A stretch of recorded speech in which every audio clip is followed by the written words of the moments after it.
Zone says, yes, we're now live.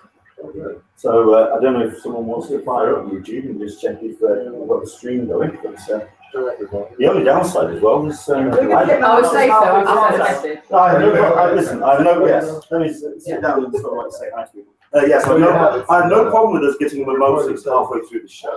Oh, really have no problem. The Monday will be absolutely fine. Yes. Do we have sound as well? We'll sort for.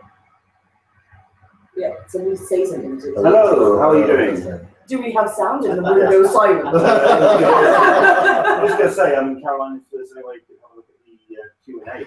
That would be. Yeah, sure. I'm actually. You just get it all out as well. You've got it. I'm going to try to. Professional. Hi. We could have had another laptop here. I think so we've got ourselves a number of, we've got some viewers joining us as well. So thank you very much indeed for coming along. Wow, wasn't that a weekend and a half? Thank you very much indeed. If you were taking part in San Diego Comic-Con 2017, this is our post-show, post-con wrap-up show, where we have got ourselves a number of friends who have been loyal viewers of the Hangouts, who have been. There you go. We have sound. We have sound. Fantastic. So you are joining us. Basically, this is going to be a show where we talk about our highlights, our frustrations, our exhilarations, and all the things that have taken part over the course of the last 5 days.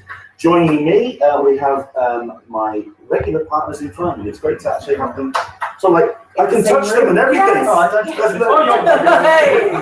There's not like an entire ocean or indeed motorway distance between the lot of us.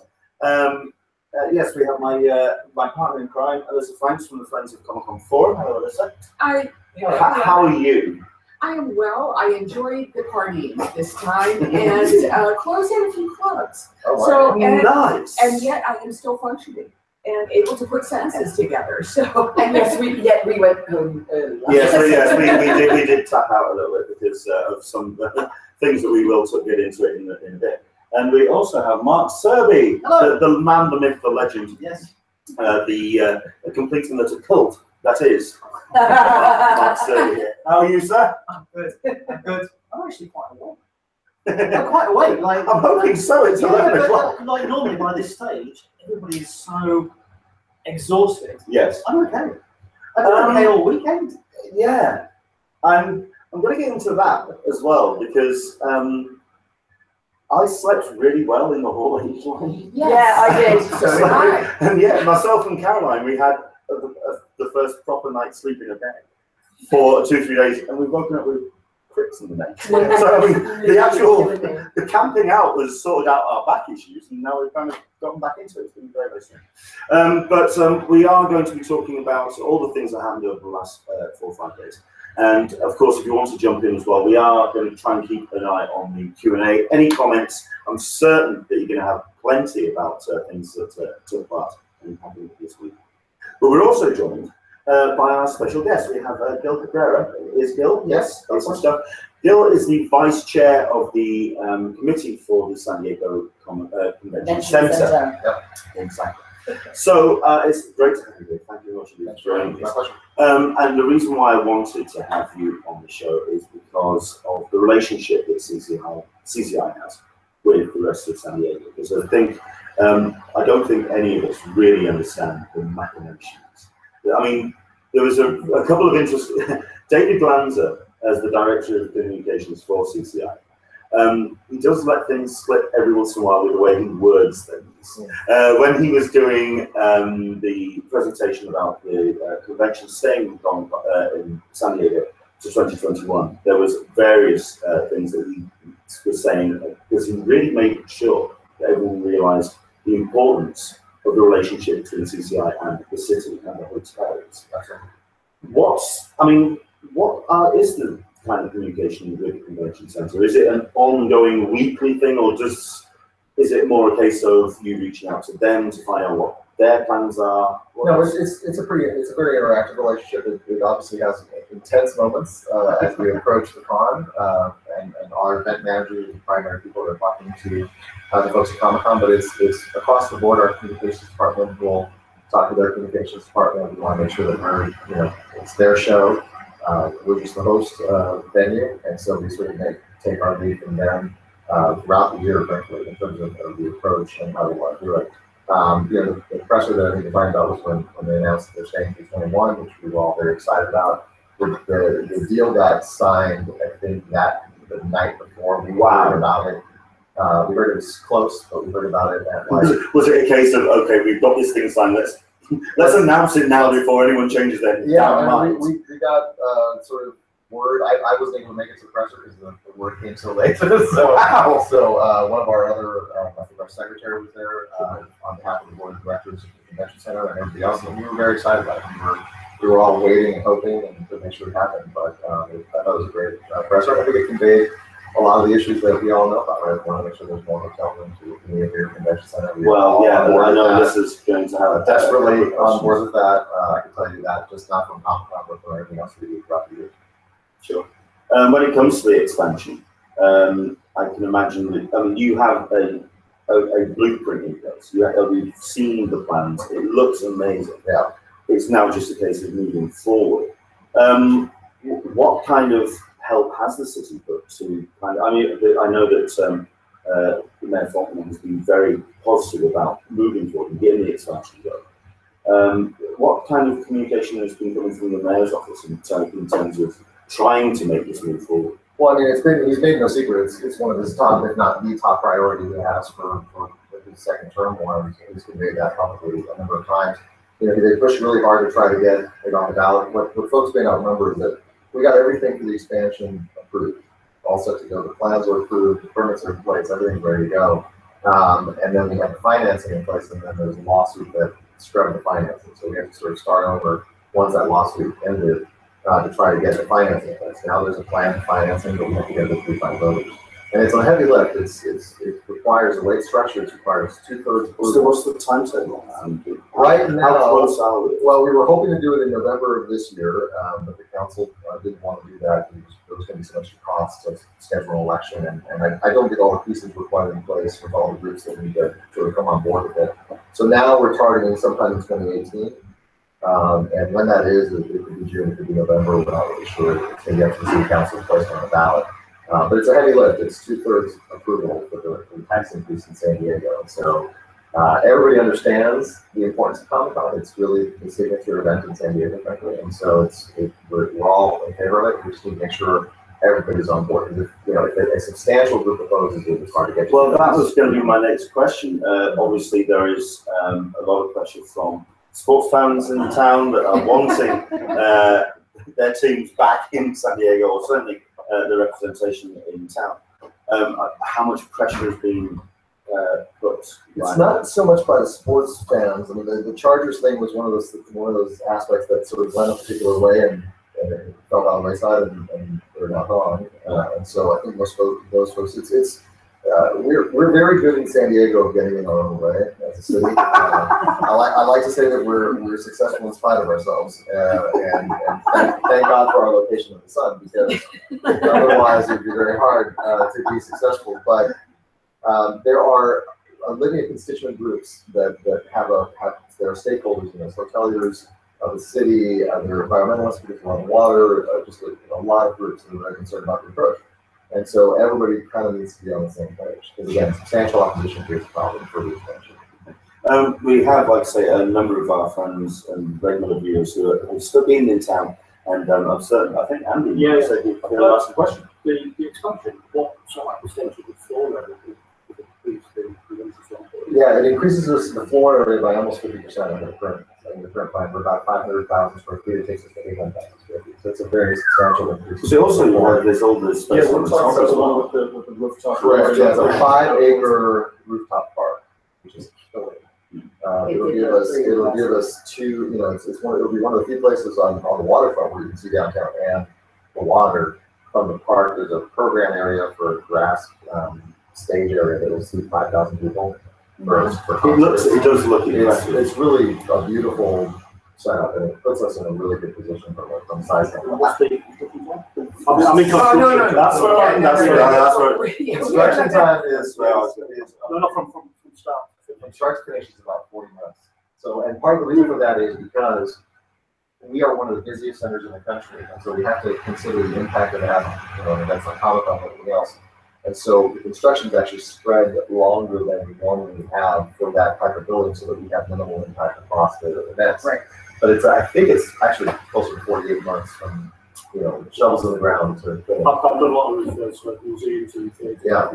Slows everything down. Oh yeah. And ours, if you think about it, the way the expansion works is it's really basically falls D through H, go out towards the water. So A through C are really not touched in the expansion. It's really what's called the phase 2 portion of the building, the second part of the building that's pushed out to the water. And then H, the big thing about it, for all this thing all H yesterday, but over the weekend was that how it has that weird corner that comes out. Right. So one side, the big side of that corner gets squared off. And that adds almost 28,000 square feet just to H alone.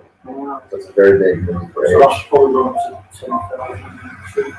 Well, it depends. It depends on the setup and how they do it. I mean, it could go significantly bigger, but just sort of depends on how they set it up. And whether or not they want to do something more with the same. So just to go back to the actual plans themselves, what you're talking about doing, what the current plan is talking about doing, is doing the plan that was in place. This plan has been around for a couple of years. Yeah, since 12. So it was famously the plan that David Glanzer said, with regards to the rooftop, we can put all of the lines up there. I think there's quite a large rampway as well. Yeah, right.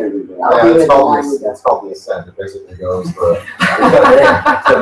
every part of the park has a name. The Ascent is one of them, and it goes the length essentially from H to D on a slight slope that's ADA approved in terms of its gradient, and it goes all the way up to the front. So it's really nice. It's different. And then views the entire way up. I mean, we may be talking a little bit ahead of ourselves, sure, because at the end of the day, we are. Yeah, I mean, my favourite quote from John Rogers that we talked about was, this was when the plan had been approved, and someone was saying, so when's that actually going to go ahead? And at which point John goes, do you see a digger outside? Yeah. It does. Until there's somebody with a spade digging a hole, then I'll see an expansion. But we do seem to be talking very much about the end result. I think my concern has been just how it will affect us. Like I say, that's a long lead up time to get the thing made. How it's going to affect the lines that we currently have and how we're going to maneuver around the building. I'm guessing that's been discussed and it's been accommodated pretty extensively. I was about 2 years ago when we were still on track to actually put shovels in the ground before the financing went through. And I want to say it was the 14th Comic-Con or 15th Comic-Con. During the con, we had our architects, we had our contractors, we had basically everybody involved in construction on site to see how the lines and how it all worked, so that they could see what they were going to have to deal with, and to try to minimize the impact on it. I mean, it's going to be a construction zone and parts of the building. It's just the fact that the lines, we are going to get into lines. Trust me, kids, it's coming. We, as attendees, we do seem to swallow every spare inch of space at the moment. So I think it's just been a concern of how we can actually have a working convention still running while the show is in the ground. Yeah, that's going to be one of the most, one of the largest technical challenges. I mean, right now we're replacing the sails completely, right? So in the spring we replace the concrete, and from starting August 8th through the end of January. Before I forget, yes, very quickly. Speaking of replacing stuff, I think we can all say that all HCs are up. By the way, thank you so very much. They have their own Twitter. So this is hilarious. So when I chair the budget committee, and so when the chairs got brought to me, I said, "Where are these guys?" Well, I said, which one I'm asking for. They go to the Comic-Con, they're like, "Well, I see how they're up for age. We're buying them in phases." I'm like, "Yeah." I said, "Okay, so they're going at age." But yes, all right. So then we approved it at the board level. We approved about $1 million purchase for 10,000 chairs for the day. And I took a picture of it, and then I said, "Hey, Comic-Con fans, Salt Lake folks." And that was the most, from my little Twitter feed, the most viral picture. And then our comms team sort of took it from there, and so we did a video, a a month or so ago about the chairs and everything else. And then so when I saw John, when I first saw John at VidCon, he said, "Yeah, you're the chair guy." Right. Right. Oh, good, you've heard. They're new. Yeah. So, my only concern was after the camp out as we had, to then so like we were a little bit tired, a little bit emotional, and then just sort of like go, okay, these chairs are fantastic, and just lose it. Yeah. But thankfully the programming did keep us awake, so that was yeah, no, it was a fun aspect of it, and I haven't heard back from my team in terms of one of the important things is the old chairs. Some of those lasted 20 something years. Well, yeah, I think we all have very emotional. Yeah. You should sell them. Well, people have got an emotional attachment to some of them. I have asked to buy a couple so we can do them as prizes on the site. We still have some, so don't worry about it. There may be things to come on that. But I haven't heard back from my team yet on how they stood up. Right? That's I think we can all say they did all right. Yes. So, okay, back to the renovation timetable. So you've got sales that's been replaced in August 8th through the end of January. So the sale pavilion concrete went down last spring. And that went very, very well.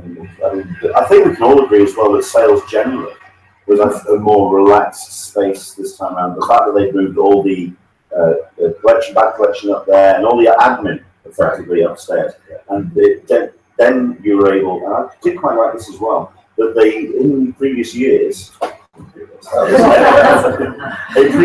they had this won't put me to sleep at all. Oh, no. In previous years they had the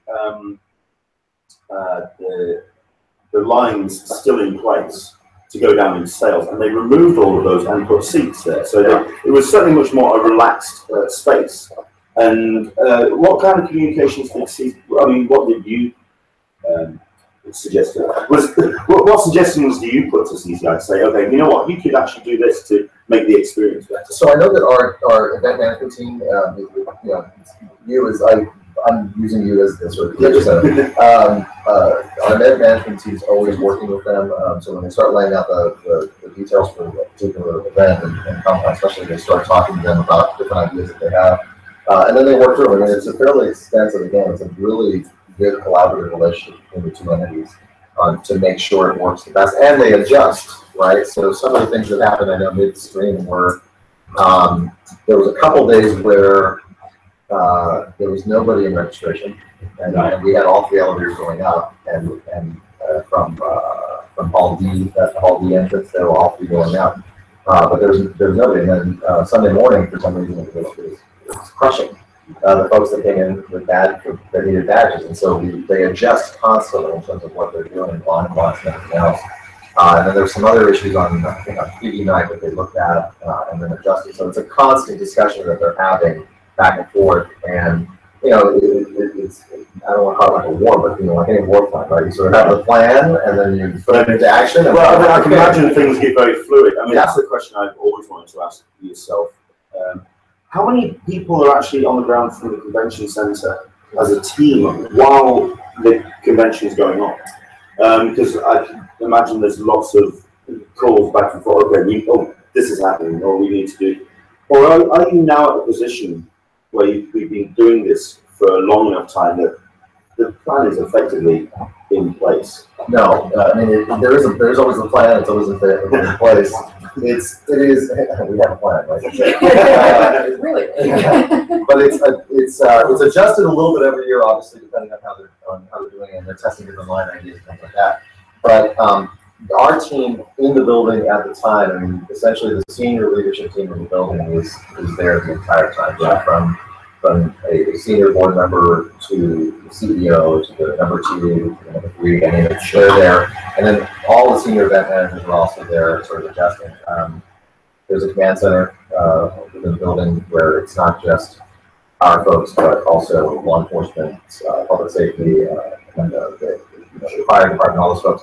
That is remarkably well coordinated in terms of something comes in and goes there first, and then it's distributed across the building. So there's from our standpoint, the staff standpoint, it's our highest complement of staff, both full-time and part-time employees.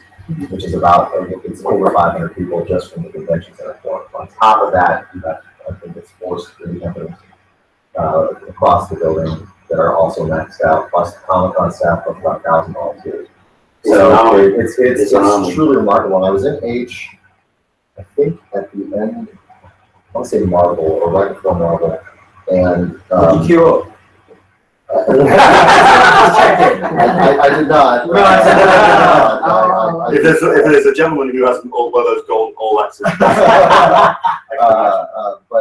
So I'm there in the corner, and I was by the fire marshal at the moment, and these volunteers that were handing out the ticket, some sort of ticket or something. Yeah. And I mean, just the coordination of those guys was amazing, because they all start coming back and like, okay, this section, they have a little map. This section's done. Here you go. Here you go. And they're like, all right, you report to room such and such. You know, and then the whole army of people would go to that room. They were just moving like flawlessly. So I mean, I throughout the weekend I was sending notes to our team and to make sure that they were just. It's part of the job I have is really just to oversee operations. Sure. So I was moving throughout the building the entire time. I maxed out my step count, I think, this weekend, and was just thoroughly present. It was thoroughly present with everybody. You know, just in terms of just. And you guys, our attendees are awesome. Yeah, but they're also tired. And so, but I think all the teams in place in the building really try to make sure the experience is a good experience for everybody as best they can. Well, let's talk. I mean, we talked a little bit big picture. Let's talk about this weekend. I mean, has there been any issues that have cropped up that have been a surprise to you, or has there been anything that we might not have known about that has kind of really? No, the stuff the stuff I heard about was the stuff I was hearing about online. Really, yeah, there was the H issue on Saturday. We were sort of getting most of the information from what was being reported, and then I saw when Eddie went out and talked to the folks out there. That was the only one that I was aware of any significance. There really wasn't even that many injuries. It was really kind of a relatively safe car. It wasn't that hot, right? So like 2 years ago, it was last year. Last year was brutal. We just had people dropping just from the heat. The EMT was doing a lot. I do have a question. So, if you were to put the Hall H, thinking about the Saturday lines, if they were to put the Hall H lines up on top of the roof, would that limit access to those lines? Could they be more secure than a single line along the bayfront? I know it's too soon to really say, and we're speaking for CCI, right? And you don't work for CCI. I do not. Just to make that clear. But I mean, could conceivably the lines go up there and have more security for those lines? Not necessarily, because the park on the top is like the park on the bottom. It is a public park, so that's part of the issue. So. I mean, there's some restrictions that we can put around it, like the ramp staircases will close this year, which is different. But there's a safety issue. Okay. But the one on the putting them on the top, I'm not sure that necessarily controls it. If that's the silver bullet. I know that they're going to be looking at it, particularly because of what happened, or at least what's being reported. What's being reported is going to happen. Well, I don't have anything inside on that one. It has, according to Caroline, who is off camera, I don't think you can see. Oh, there she is. The wristbands, and you can explain it better. They had wristbands that they had the Comic-Con logo on it stamped a few times as a background for the color. Like you had a block color and then you had the Comic-Con logo a couple of times. But the fake ones apparently didn't have that, and that's how they were telling them apart. But as you're walking in, they're just telling you to raise your arm to make sure you're wearing a wristband. They're not looking closely. So you can get away with just keeping a wristband. Next year, I'm pretty damn sure they're going to change it. Oh, absolutely. But they did find counterfeit. I think they found counterfeit wristbands, and they know that was the cause of the problem. I think the one thing that hasn't really been, it's something I was hoping was going to come up and talk about. It hasn't been nailed down yet. Whether the wristbands were just being handed out by somebody who just wanted to mess about and just get wristbands out to people, just do that. Or they were selling wristbands. And if that's the case, then the people who were buying them, that's the other part of the question. Whether people knew they were buying counterfeits, or if they just thought that they were getting a CCI wristband. the reason why I'm curious about that is because that would have effectively meant 400 people that would have stayed in the hall knowing damn well that they were going to get checked on the way out. Yeah. So they basically did there. And that's why there's so many people stuck outside. That's why the question, I think, more for CCI. I think that's where you're going to go with that. Okay, does any questions that we have with this man here with this resource? The security, is it identified by yourself or CCI? Or is it part of the contract that goes to a third party? It's a third party. All I can say is it's a third party contractor. The security companies are third party contractors generally. I think they need to do something. Who's responsible as well. There's about 5 different security. Yeah. I'm just thinking, is it not the CCI? Say, right, well, we've always used these on it. Or is it that the people that you use for the entertainment? I presume you don't use this kind of security when the difficult conventions there. I don't know, they're around. Science when they did Well, they had quite a few. Interestingly, there are certain groups that hold the record for most alcohol opportunity building, and it's not Comic-Con. We have to fix it. The doctors, this is a problem. It's not the doctors. It's not doctors. It's a single day record for most alcohol, and it's not medically related. Engineers. So it will be. It is afterwards. It's after the event. So I do have a kind of starting to wrap up questions for you. What is the biggest hindrance do you see going forward with the expansion plans? I know you said you have to have 2/3 majority vote. Is there a group that you see that is going to come in and pose serious problems for the expansion? The vote's the biggest hurdle, Right. Because again, so in San Diego, you may recall about a decade ago, we had massive fires, and the following year they put a ballot initiative to raise taxes for fire protection, and it failed. So we are not our friend. We're not our friend. But what a lot of it depends on is just building a coalition of the stakeholders and making sure everybody's on the same page.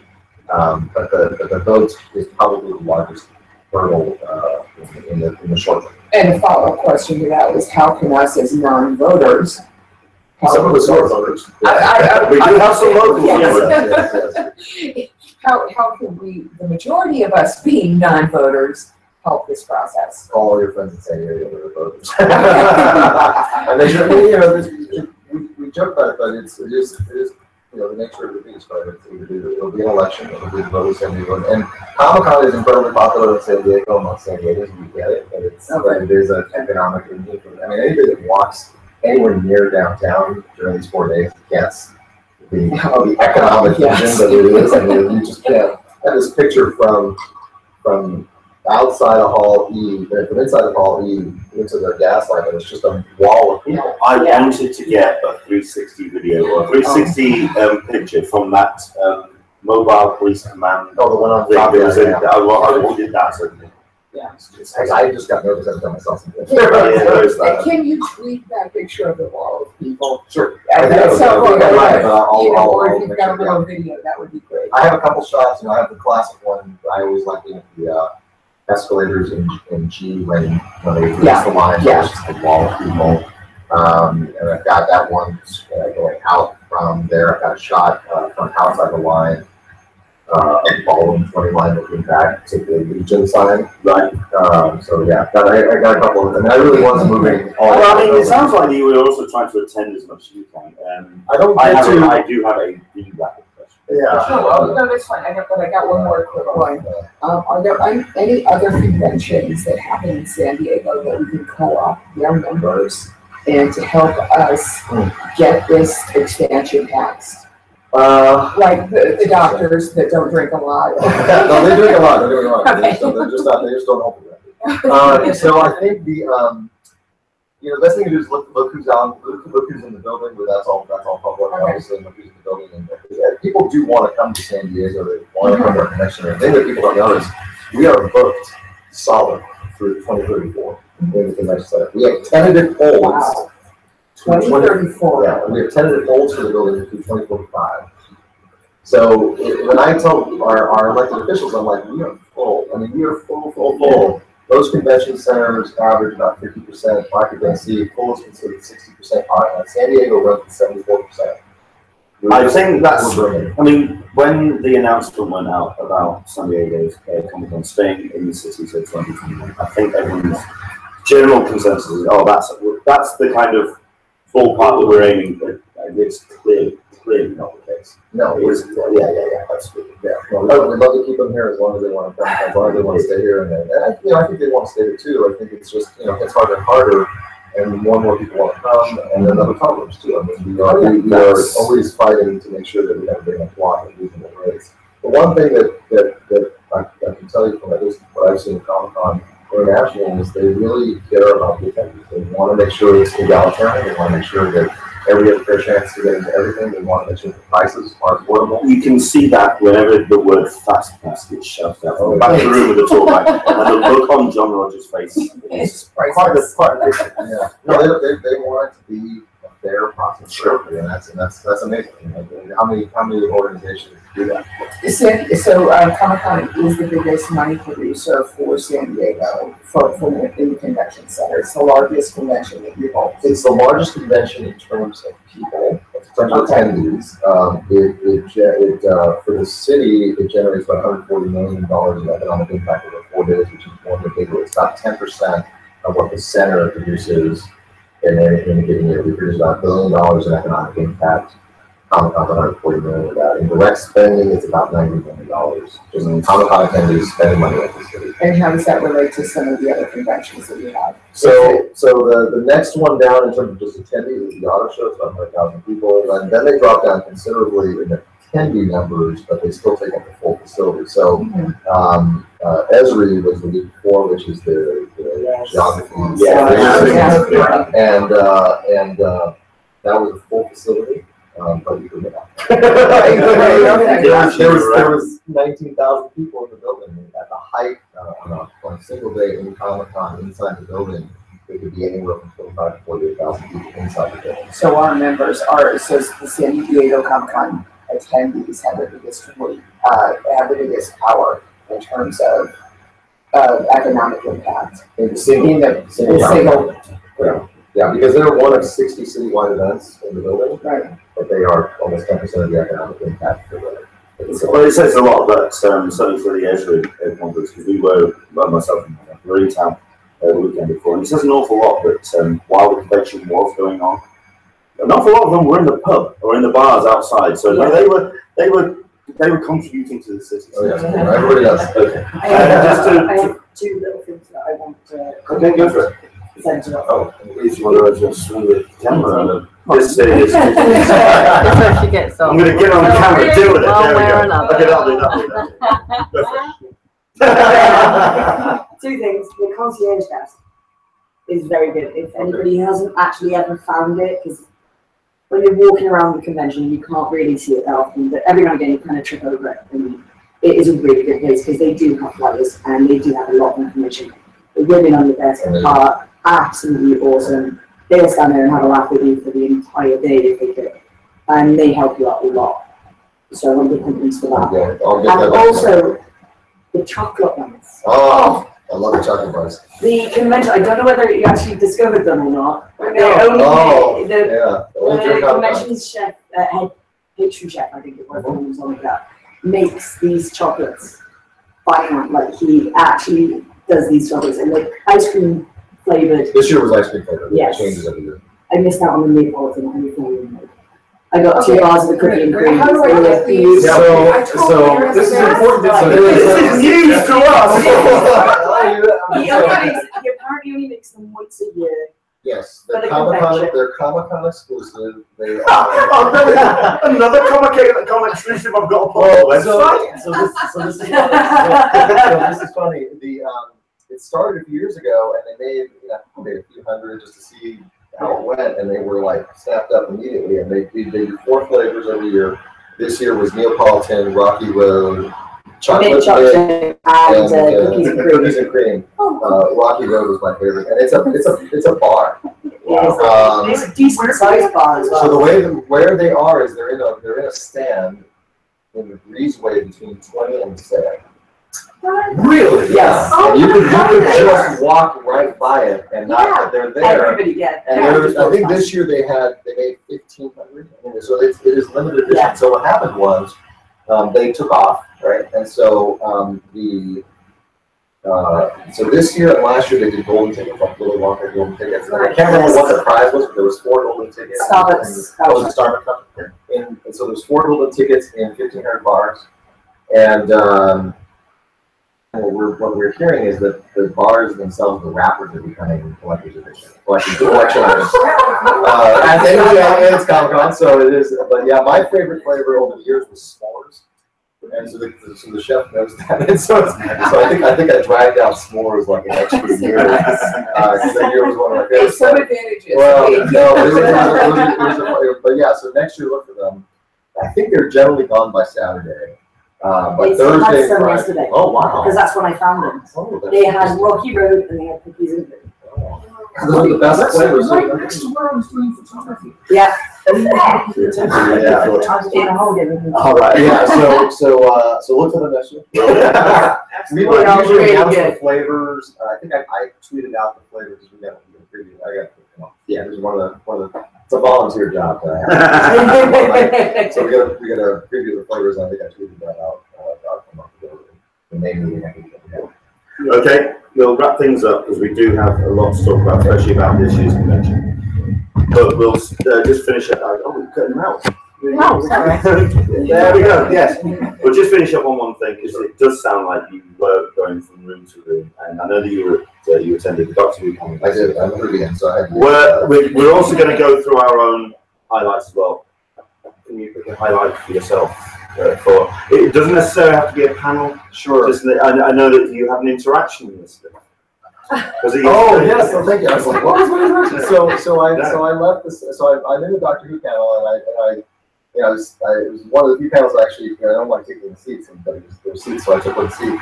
And I was in there, and I was, I think I posted stuff running if Jody's going to come or not. Yeah. And so we were all excited. I thought it was a great send off for Paul.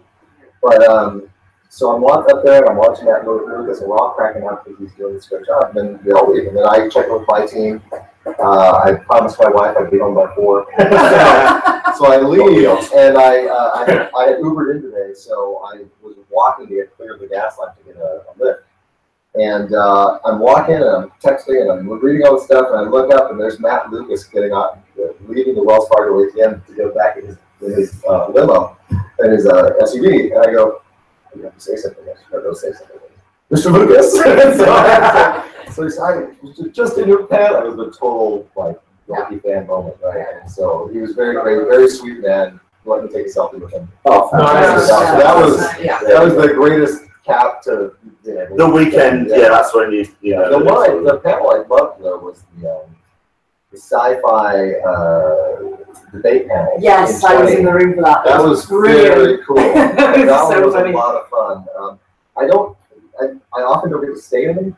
I sometimes will come in, sometimes you'll see me taking a picture of a panel, and then that's the last moment I'm at the panel, and I leave because I'm moving a lot. But that one I stayed for because that was pretty cool. And then who I wanted to stay for. So there you go.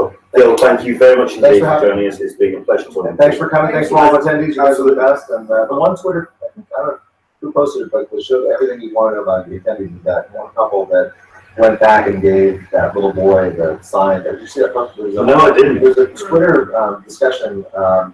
Some son of one of the attendees wanted to get a signed poster, something, couldn't get it, and somebody saw it, and they had 2. And so they came back to the center and gave them that. And that gives you the spirit of all That is, more than anything else. Yeah. So Fantastic. Thank you so much. Thank you very much indeed. Everyone. I know that now you can, by all means, you can stay. You've got most of your morning. But what we're now going to do is kind of open things up and set with the other people in the room. Because what we want to talk about now, we'll start with the highlights of our convention experience. It's been a very interesting and powerful, emotional ride, frustrating in places, exhilarating, and there have been so many moments, as per usual. The one thing, I know that Caroline has just stepped out of the room, but very quickly, something that she mentioned yesterday is that she felt that she didn't see anything. In general, because, and I think this is something that Comic-Con has been building up to, and I kind of had the sense last year, it's not a case of we don't see anything, it's because there is so much to see, you end up seeing just a tiny sliver. So the convention grows way beyond the experience, you can't see everything. But at the end of the day, you do have those experiences that you take home with you. So I think we'll go around the room. I don't know how we're going to do this. Yes. No, yeah, okay. I mean, what we'll do is we'll kind of, there may be some off-camera voices here, so bear with us on this one. I mean, we'll start with Sam, who's over here on the corner. You should spin it around. I should to get to yourself. Well, no, I'd rather just do voice, but Okay. So, highlights for yourself. I would say the preacher panel. Okay. Because it was hilariously funny. It was. I understand Joseph Gilden. He was very sweary. Hey! Which is always funny. They all ignore that side. Yeah. I've got a cracking Really No, keep going. It was just hilarious, and we weren't sure whether we were going to get in, and we got in, and it was. Go on, keep going. It was just real fun. And no, I just thoroughly enjoyed myself. I laughed for the whole hour of the panel. Basically, what I was. It's okay. I'm just going to just. No, I want to. Look, I'm sat right next to the husband, so there's no way in hell I'm going to do that. So, okay. Yeah, anything else that kind of jumped out? I mean, what was it like to actually get into that panel? I mean, what was the... Well, there was a bit of frustration beforehand, so to get in eventually was actually quite rewarding because of the Twin Peaks panel before, which was the only thing I really wanted to see. And there was a half-empty hall, and they didn't let anyone in. So the frustration of not getting into that, we thought, well, maybe we won't get into Preacher, and we spent an hour here, and what's the point? But when we got in, so it was quite nice, and we were quite near the front as well. But yeah, no, it was good. Excellent stuff. So yeah, we're going to go around the room. We have ourselves Brandon. There, our good friend. Yes, now Brandon. So I guess with, covering the show, as a member of the press, just had an opportunity to speak to a lot of composers. The visual effects guy for Game of Thrones, that was really great. And then just with some of the panels, being surprised going to the finish panel, I don't know if anyone had a chance to go, being surprised with the pilot episode. That was really yeah. Oh wow. Yeah, so they actually showed the whole entire pilot episode. We thought we were just gonna get a clip with that the full thing, so that was great. Stranger Things, the moderator Patton Oswalt, that whole interaction that he had with all the panelists. Chris Hardwick's got some really hilarious. He does, and then that trailer with Thriller was really great. Marvel, what can I say? Wow. There were a lot of expletives. How awesome that whole panel was. I'm not really good at it. But yeah, just Black Panther, what they showed with that. With Thor, with maybe shouldn't I can go on and on. But I'm just going to say, I wanted just one highlight each, but I think we're doing quite well with kind of getting through them all. So no, it did sound like a very packed convention for yourself, so it's great that you actually get to see so much. Well, yes, we saw none. We saw none of that. There we go. So hello, Chuck and Chuck. I'd say right. That came out very Yorkshire. All right there, Chuck. So we've got Chuck Cook and his wife. Phaedra. I also want to stick here. Yeah, so right. So yes, highlights for yourself. So I'm going to. One highlight, which was brief, the magical endpoint. I'm assuming that my wife shares that was her highlight as well. So I'm going to let her tell it. She'll probably tell it better than me what I'm talking about. No. No, I'll let you tell that. As far as we did a lot of the offsites, she did more offsites than me. But I'll tell you what, just in general, with some exceptions, the people who did the offsite events were very conscientious about bringing water, making sure that even the guys in my take were distributing like deodorant wipes, and it's like, nice. I'm sure some people would actually appreciate those. But we were in the Blade Runner experience for a good 3 hours. They distributed water, and then they came out and distributed parasols. So we're all under these little white umbrellas, which works great. So we weren't in the blistering heat. And then we got into the Blade Runner panel, or the Blade Runner experience rather. It was actually stunning. It's the best offsite that I've ever been to. It was, you went in through a hall of storyboards, and then the first experience was VR. And they put VR goggles on you and headphones, and you were piloting a spinner through 2049 Los Angeles in the dark with the neon prints and everything. And you're chasing an escaped Nexus 6. I think the important part about that is they also had the moving chair. So Yes. you actually felt And the replicant is like impacting your spinner, and you can feel it, and then you crash at the end. You take your goggles off, take your headphones off, the screen goes up, and behind it is a live interactive environment with a cordoned off spinner. There are actors roaming about. There are LAPD who will harass you and make sure that you're like, when's the last time you've been tested as human, kind of thing. Wow. And at the end, there was a noodle bar that was actually pretty tasty, and if you were over 21, which thankfully were, there was a Johnny Walker whiskey flight. We were like, this is all right. This is where my whiskey appreciating wife is now going, really? That's what? You also got a t-shirt. Yes. Mark can tell you yesterday when he was telling me his experience with the whiskey in the Blade Runner experience, what my reaction was. Yeah, I thought she was going to punch me. I've never had whiskey before. So that was that was the first part. Yeah. So then I'm sat there, and obviously there's these 3 test tubes, and I'm going, it's like, I'm going, You're entirely destroying my impression of everyone from the UK at this moment. you have an accent. Sorry. No. So I was like, okay, sipped it, and I was like, it tastes like fire. Get the water. Oh, it's horrible. So I had a little sip, and I told Caroline, and I thought she was going to stay. Did you like the one at the end with the ginger ale?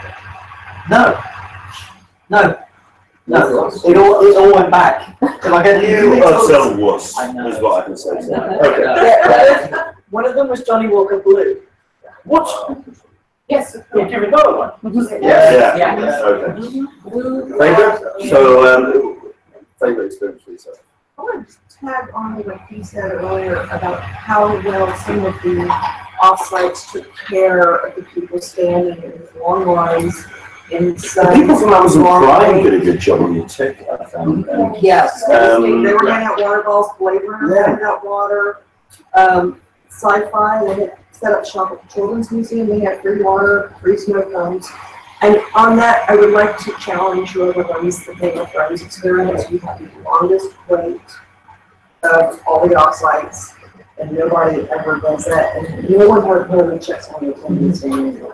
Right, so it's just that one thing that. Even Mac did it last year when they had the Star Trek 50th makeup stand. They were handing out water, they were handing out parasols, standards, and everything. Yeah, I think Game of Thrones could start doing, stepping up like sci-fi and some religious stuff. Okay. That was a 9-hour wait for me, and that was not the shortest. There were 12-hour waits. On the positive side, the absolute most magical in-convention experience was run by Michelle Nichols' table. She wasn't there.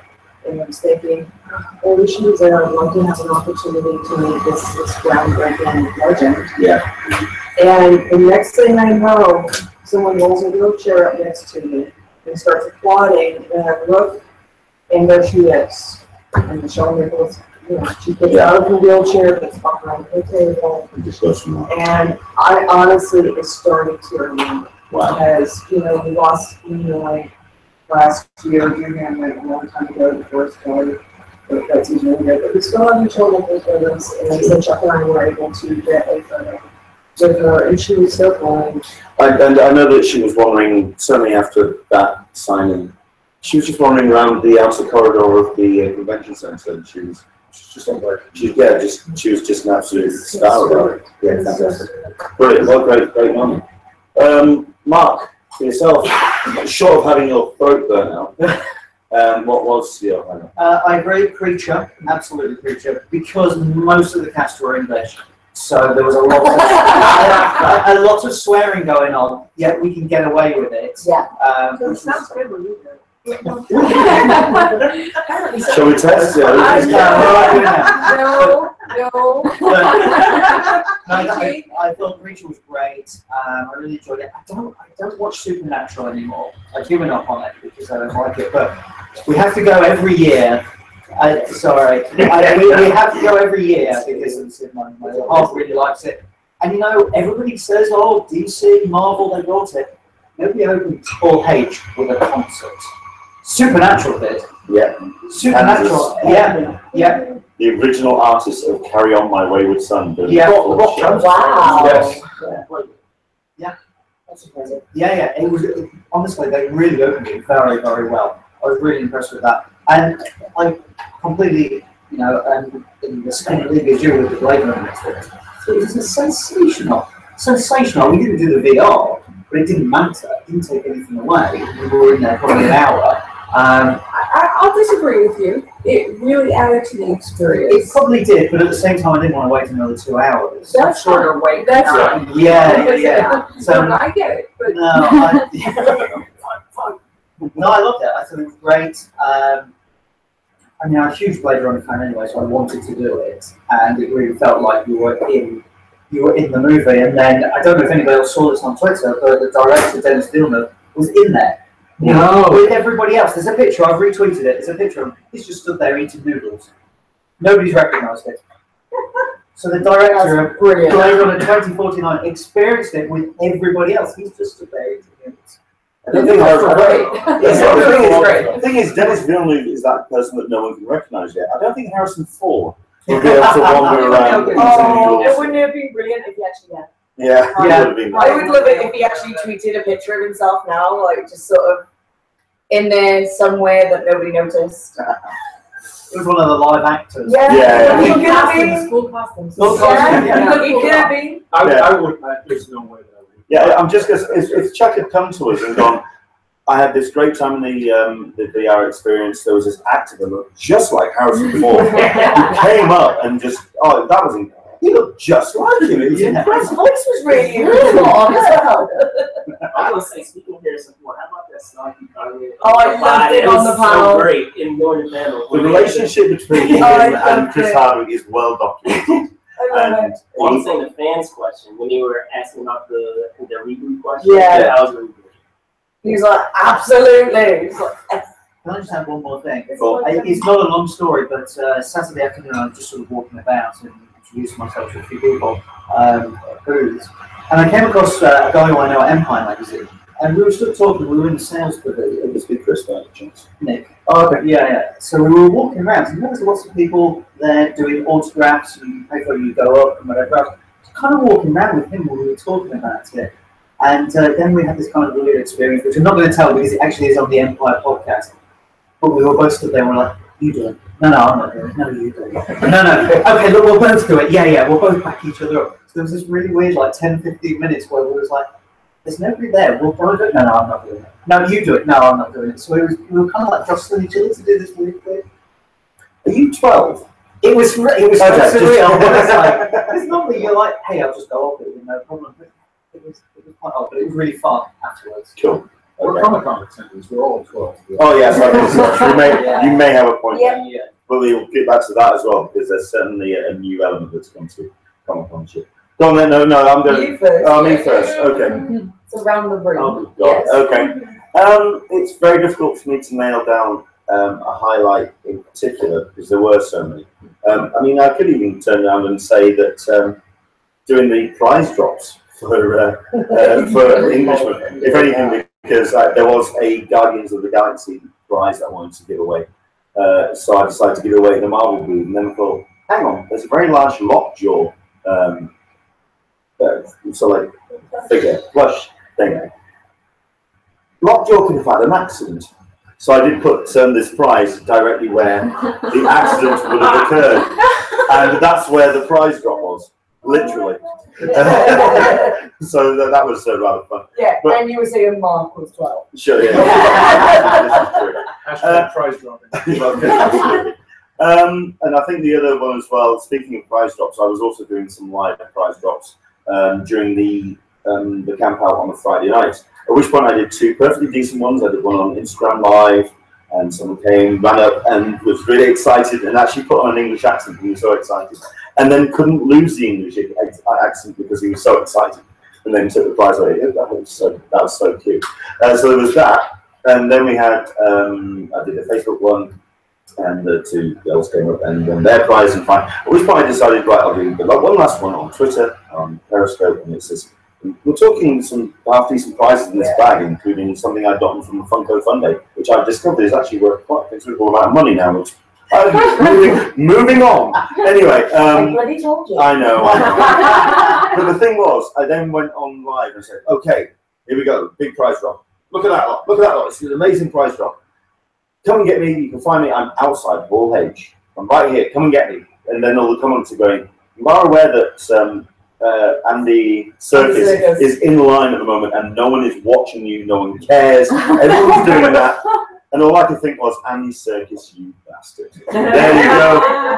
That's my. It's when he came over and wrote me up to say Andy Circus is in line. I'd finally gone to sleep. I was like, I don't care right now. Yeah, I don't care. Go away. Yeah. So, but in all fairness, anybody could have walked down that line. I was not with him.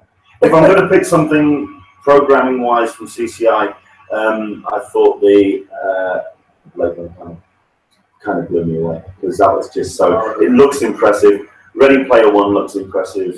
A lot of the programming in Hall H was really, really cool. I also did Conan on the Thursday, but I don't actually consider that CCI. I don't think that it's almost like a separate entity to itself. But no, there were so many highlights, and I really did enjoy it. But as always, the big highlight for me is the tribe that I get to spend time with, and they really are amazing. They're an amazing bunch of people. But that for me it was the vibe of getting back into San Diego and being with this the family that we all adopt each other. Yeah. So, Caroline. Oh, listen. Oh, listen. No, sorry. So, Alyssa, we can see you. Alyssa and what? I know. That is Okay, fair enough. I was actually going to go, let's take that. Okay, Alyssa, go for it. First off, we've commented that this year has been a very different type of convention for a lot of people. And I've always said, if you're not enjoying yourself, mix it up. So my convention this year was very, very different than anybody, that it had ever been in the past. I will echo the Blade Runner 49 panel, WBN Hall H on Saturday was spectacular. Ready Player One and a whole bunch of, in addition to the Blade Runner offsite, I think that was absolutely fabulous and amazing. It's the standard I will use for every other offsite I ever go to. Because they really brought it. That and the Expanse, you can walk out of the Blade Runner and go into the Expanse panel, which was a mind game. It was not mind game, but it was a teaser. It was a strategy puzzle. Oh, okay. Like a puzzle room. Like a puzzle room. Okay. And you had to, if you won, you got season 2 Blu-ray of The Expanse, which so it was a nice little prize. That said, those weren't as big for me as I think the parties were. To be honest with you, when do we as a geek tribe go out en masse and socialize? And I had, there were nights where I had 2 or 3 parties a night. Ended up closing. Yes, the showers, and and dancing till 2 o'clock. I haven't danced till 2 o'clock in the morning in 20 years, and I had a blast. It was so nice. I was dancing next to a guy in PJ footies, or a superhero costumes. I know. Well, we were all had. Just out of curiosity, is the something that I've always threatened to go and attend is the Saturday they do the Masquerade screening upstairs in Sales. Did they have that again this year? Yes. They did have that with the open bar or with the bar. Sorry, they did have that. In Sales. I don't know about in Sales. I don't know if that happened this year because there were so many things to do off-site this year. Right. I think even the stuff that was organised by CCI kind of got way late. But okay. I will go on and kind of ramp on that for. That's okay. I like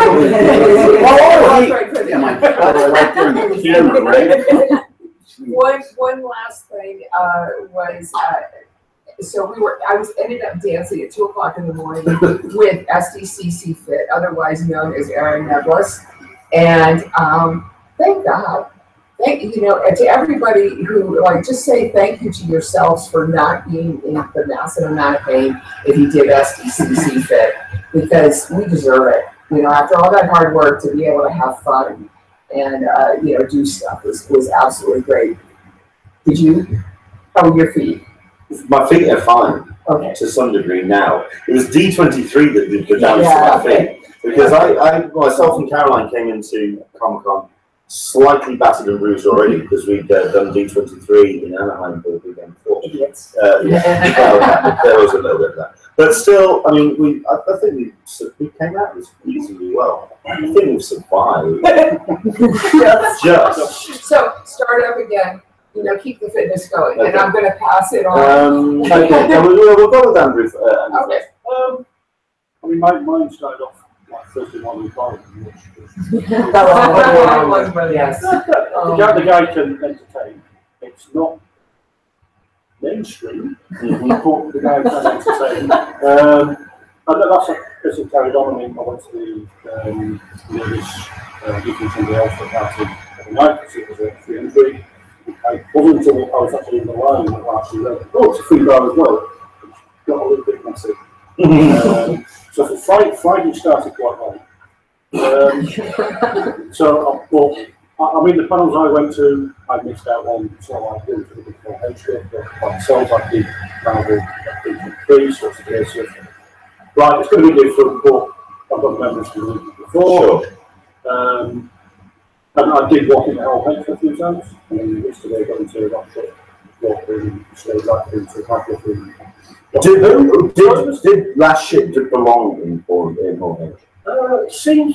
It seemed popular, but then you go around the people sat there for Dirt Gently got Dirt Gently. That was a damn sight better panel than I thought it was going to be. Yeah, I mean, it wasn't Mr. Smith who was doing it, so I thought it might be. I watched 4 or 5 episodes and then started watching just because you really do have to be interested and take notes watching that.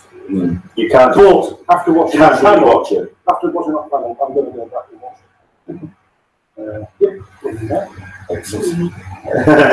Your highlights first. Excellent. Caroline, highlights for yourself.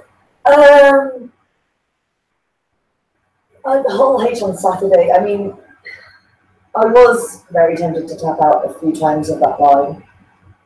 Even before I got into the line for whole H, I was still considering tapping out.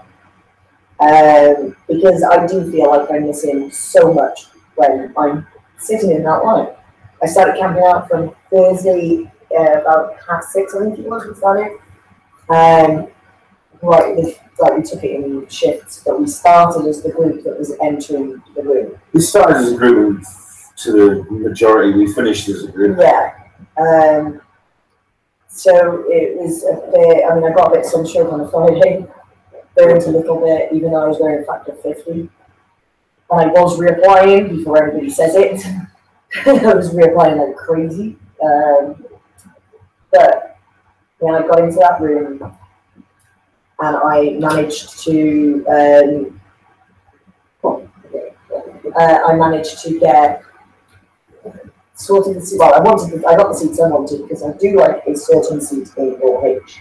I do not like to be in the front block at all. I'm not one of these that runs to the front block hoping to get there. That's not where I'm in. I got the seats I wanted, and the panels were brilliant in there. Warner Brothers, brilliant panel. For some reason they just can't stick the landing. They can do a fantastic show, and then all of a sudden they're just going to go. All the content can be as amazing as it can be, and Ready Player One is incredible. And the talent list is incredible, and the talent list for all the other WB. But somehow when it comes to presentation, I mean, I think the best example of that was actually the Fantastic Beasts panel last year, where there was the whole business with the wands, and that would have been a fantastic moment of everyone holding up their wands and giving it the full solid experience and all that nonsense. But it just took so long for it to everyone get their wands and everyone to set that up, and it just took so, they just can't seem to kind of nail it. Yeah. The big show. This year we were supposed to, I mean, you could just tell Momoa was just amped from the word go. I love that man. Momoa is just incredible. Yeah, he was absolutely incredible, but you could just tell that Momoa was amped. Considering that, he was supposed to run up to the stage, slam the staff down, and there was supposed to be some sparks. No, that's confirmed. It was supposed to be some big sun in there, and so like lightning, so he was supposed to trigger stuff. And he was just smacking stuff on his bloody work, for God's sake. And he just wasn't happy. And then he just went, right, if this is the state this is going to be, I'm just going to go wild. Yeah. And when he starts smashing chairs up on stage, yeah, the man's just a force of nature. He brings spirit to his exes as a hobby. Well, yes, there's that as well, absolutely. But Marvel's definitely the one here. I mean, I'm looking forward to Thor. I am looking forward to that film. And I'm looking forward to Infinity War. But Black Panther looks so fucking gorgeous. Everything about that film looks like it is going to be stunning. They even came out in some pretty damn fine couture as well. The women, the ladies on that panel, they were wearing some beautiful clothes. And I cannot wait for that film. That's the one that I'm especially hyped up for. Okay. I'm going to go and get my battery back. And we're going, don't worry, guys. We are going to get down to yourselves over here on the left-hand side, but we'll go to Michael, because Michael has joined us a little bit later. He's taking up that space as well. Oh, don't worry. I'm going to plug this over here. We're going to ask Sam if we can just switch cameras over, so at least we can get Michael on that camera. So it's in there. There we go. Excellent. So Michael, just click onto the actual box itself. There you go. Click on it once. There you go. There we go. So Michael. He's back. He's back. I should get over the light. No, because it is silhouetted anyway. So. Yeah, but if I hold it right here. Yeah, fair enough. So Michael, welcome on. Hey guys. Howdy. So what's been your highlights? Oh my God. All right. First of all, you already know I'm a fan of The Expanse, and so I gotta I would have never have known. And I fanboyed out totally. But I've got to tell you, I'm sitting there waiting to do interviews. Wes Chin comes over to me, grabs my hand, and starts shaking. He says, "It's so good to see you." And it's like, I've never met him in real life before, but I'm always tweeting with him and stuff. He says, "I recognize you. It is so cool to meet you." And I'm going, and of course I fell over backwards. I'm struck stupid. Seriously, I mean, the guy was like super nice, super energetic, and I'm going like, and I had a stupid attack, and I didn't read my name, and I didn't have enough sense to say, it's great meeting you too, and of course, anything I can do for you guys, for the Expanse thing, it's great. So, and then as the people came over, I had met actually Ty Frank, and Daniel Abraham the day before, walking by. I saw them standing there, and of course, I went over and talked to them, and I introduced myself, and they're like, "Oh, it's finally good to put a face," because I'm always tweeting with these guys back and forth and stuff. And so, we talked for like 10 minutes. But then when I actually got to the panel, it was so funny. They recognized me. Ty recognized me, Daniel recognized me, Noreen Shankar, who is the showrunner, recognized me too. Of course, I'm going like, die. And seriously, I was having just, the fanboy thing. My brain is screaming. It must have been such a surreal experience. It was. I was just sitting very calm. Oh, yes, we do know each other. But then, all right, this has been the strangest thing. I'm in the elevator at the hotel, and this beautiful woman gets on there, and she starts talking to me. And I'm thinking, I know her, but I don't know her. Where is she from? And she's the nicest human being on the face of the planet. I'm like, who is she? And she's chatting with me, and she freaked me out. I mean, I'm sorry, but I had a moment where I felt like a kid, when a little kid sees a beautiful woman, they're like, you're so pretty, lady. One of those moments. And it turns out that she was actually the doctor from Luke Cage. She played the doctor on that. And then she's going to be on Midnight Texas, too. It's Hell's Bells. Why can't I remember her name? It's Rosario Dawson. No, it's Rosario goddamn Dawson. No, it wasn't. It was Carissa Henry. I can't remember her last name. But remember, she played the doctor. No, not that doctor. She played the doctor Luke Cage, who was in the prison. She played the prison doctor. Oh, right. Okay. Oh, yeah. She played the prison doctor. Oh, no. Rosario Dawson, I remember because the reason I say this is because Ty Frank says that he fanboyed out over Rosario Dawson, so that lived in my brain. I knew her for something because she, in real life, you know what, the woman is beautiful, but secondly, she's the friendliest person on the face of the planet. And so she was so different from her role, I didn't recognize her. I knew she was beautiful, but that's all I had to figure out. That's all my brain could process. A beautiful woman talking to you, what are you going to say? Act like a human, but I couldn't do it. So I saw her later on, and I said, "Oh, I'm so sorry." She said, "Oh no, that's okay." So of course I got a selfie with her and stuff. So this has been one of those extraordinary. Dude, did you get her digits? Oh, wait a minute. No, she asked for my Twitter account. Whoa! I think we are saying something that starts. So we've already been communicating already. So if you've been watching on Twitter, I put that up right away. Okay. Yeah. 2018 is going to be a very interesting year. We're going to have first relationships. We're going to be hearing about new announcements, new arrivals. Excellent. So, okay, we shall move around. Dan Berry. Dan Berry is currently in his current natural state, which is on his phone, constantly tweeting and constantly communicating. How's it been going, Dan? How's your Comic-Con been? And highly exhausting. Highlights for you? Went to the Stanley panel at him, Felicia Day, Adam Savage, kind of talking about Stanley. It was a cool little panel to go to. It was a small room, which surprised me. It was in 60, I think. And the line was easily could have double what was in there. Sure. And then walking into the NBC party, and Peter Menza tells me to go get a drink. Okay. And then running to the stars. And then running into Chris Hardwick there and talking to him for a couple minutes. At the end of the Lego Ninjago press conference, I walked down the hallway and there was Zach Woods just talking. I told my love to still come down the office. He asked me my name and shook my hand. It was a cool little nice little interaction. Yeah. That was about it. That was about it. Okay. That's nicely summation. Hello there, welcome along. Introduce yourself and tell us your highlights for the day. My name's Renee Parker. I'm also good with Facebook. I have to say, my highlight from this year's Comic-Con is two events actually. First one being the WWE panel where Basement Man as Aquaman. I could see why he seems to be a fan favorite. He knows how to engage the crowd and grasp that energy and get energy back to him. I was very impressed with his presentation and hearing what should have happened. And I didn't know anything.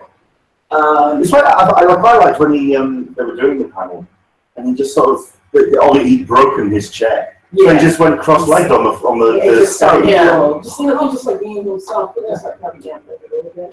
What he does. And of course, my second highlight would have to be in Black Panther. I was there last year when they first announced that the movie was being made and they introduced Chadwick Boseman and the director. And I was just like, just like floored by that. It's a very proud moment for me as an African American because there's so many movies that come out where we're portrayed as slaves, gangbangers, you know, we're known for being good at sports and things like that. So to see that type of movie with a predominantly African American or African cast, it's a very proud moment for me as a being known as an African American because of how we infiltrate in the movie and things like that. And then to see the cast has been enlarged and more A-listed African American actors have been added to the cast, just makes it even more amazing. So I'm hoping that that movie will exceed my expectations, and I'm looking forward to it coming out. Very Black History Month. One of my favorite moments about that panel as well is that it's very clear that they hadn't seen the footage. Yes. And while there have been some great reactions, the Stranger Things guys, they haven't seen theirs, the Westworld guys haven't seen theirs. Most of the time, this stuff had been brought and nobody's seen the actual response. The response from the Black Panther crew and the cast on stage was gorgeous. It was just so beautiful. Yeah. They were So ramped. excited. They were ramped. They seem just as excited as the fans, Yeah. which is always good. Yeah. Absolutely. Hi, hi there. How are you? I'm good. My name is Veronica, and I don't know if I could pick just one. It all has to do with Marvel. Yeah. I think the top one was seeing Stan Lee on stage and he was signing autographs. I had everything planned out from Tuesday to Sunday with regards to offsides coming up right and this and that. And I just dropped my schedule.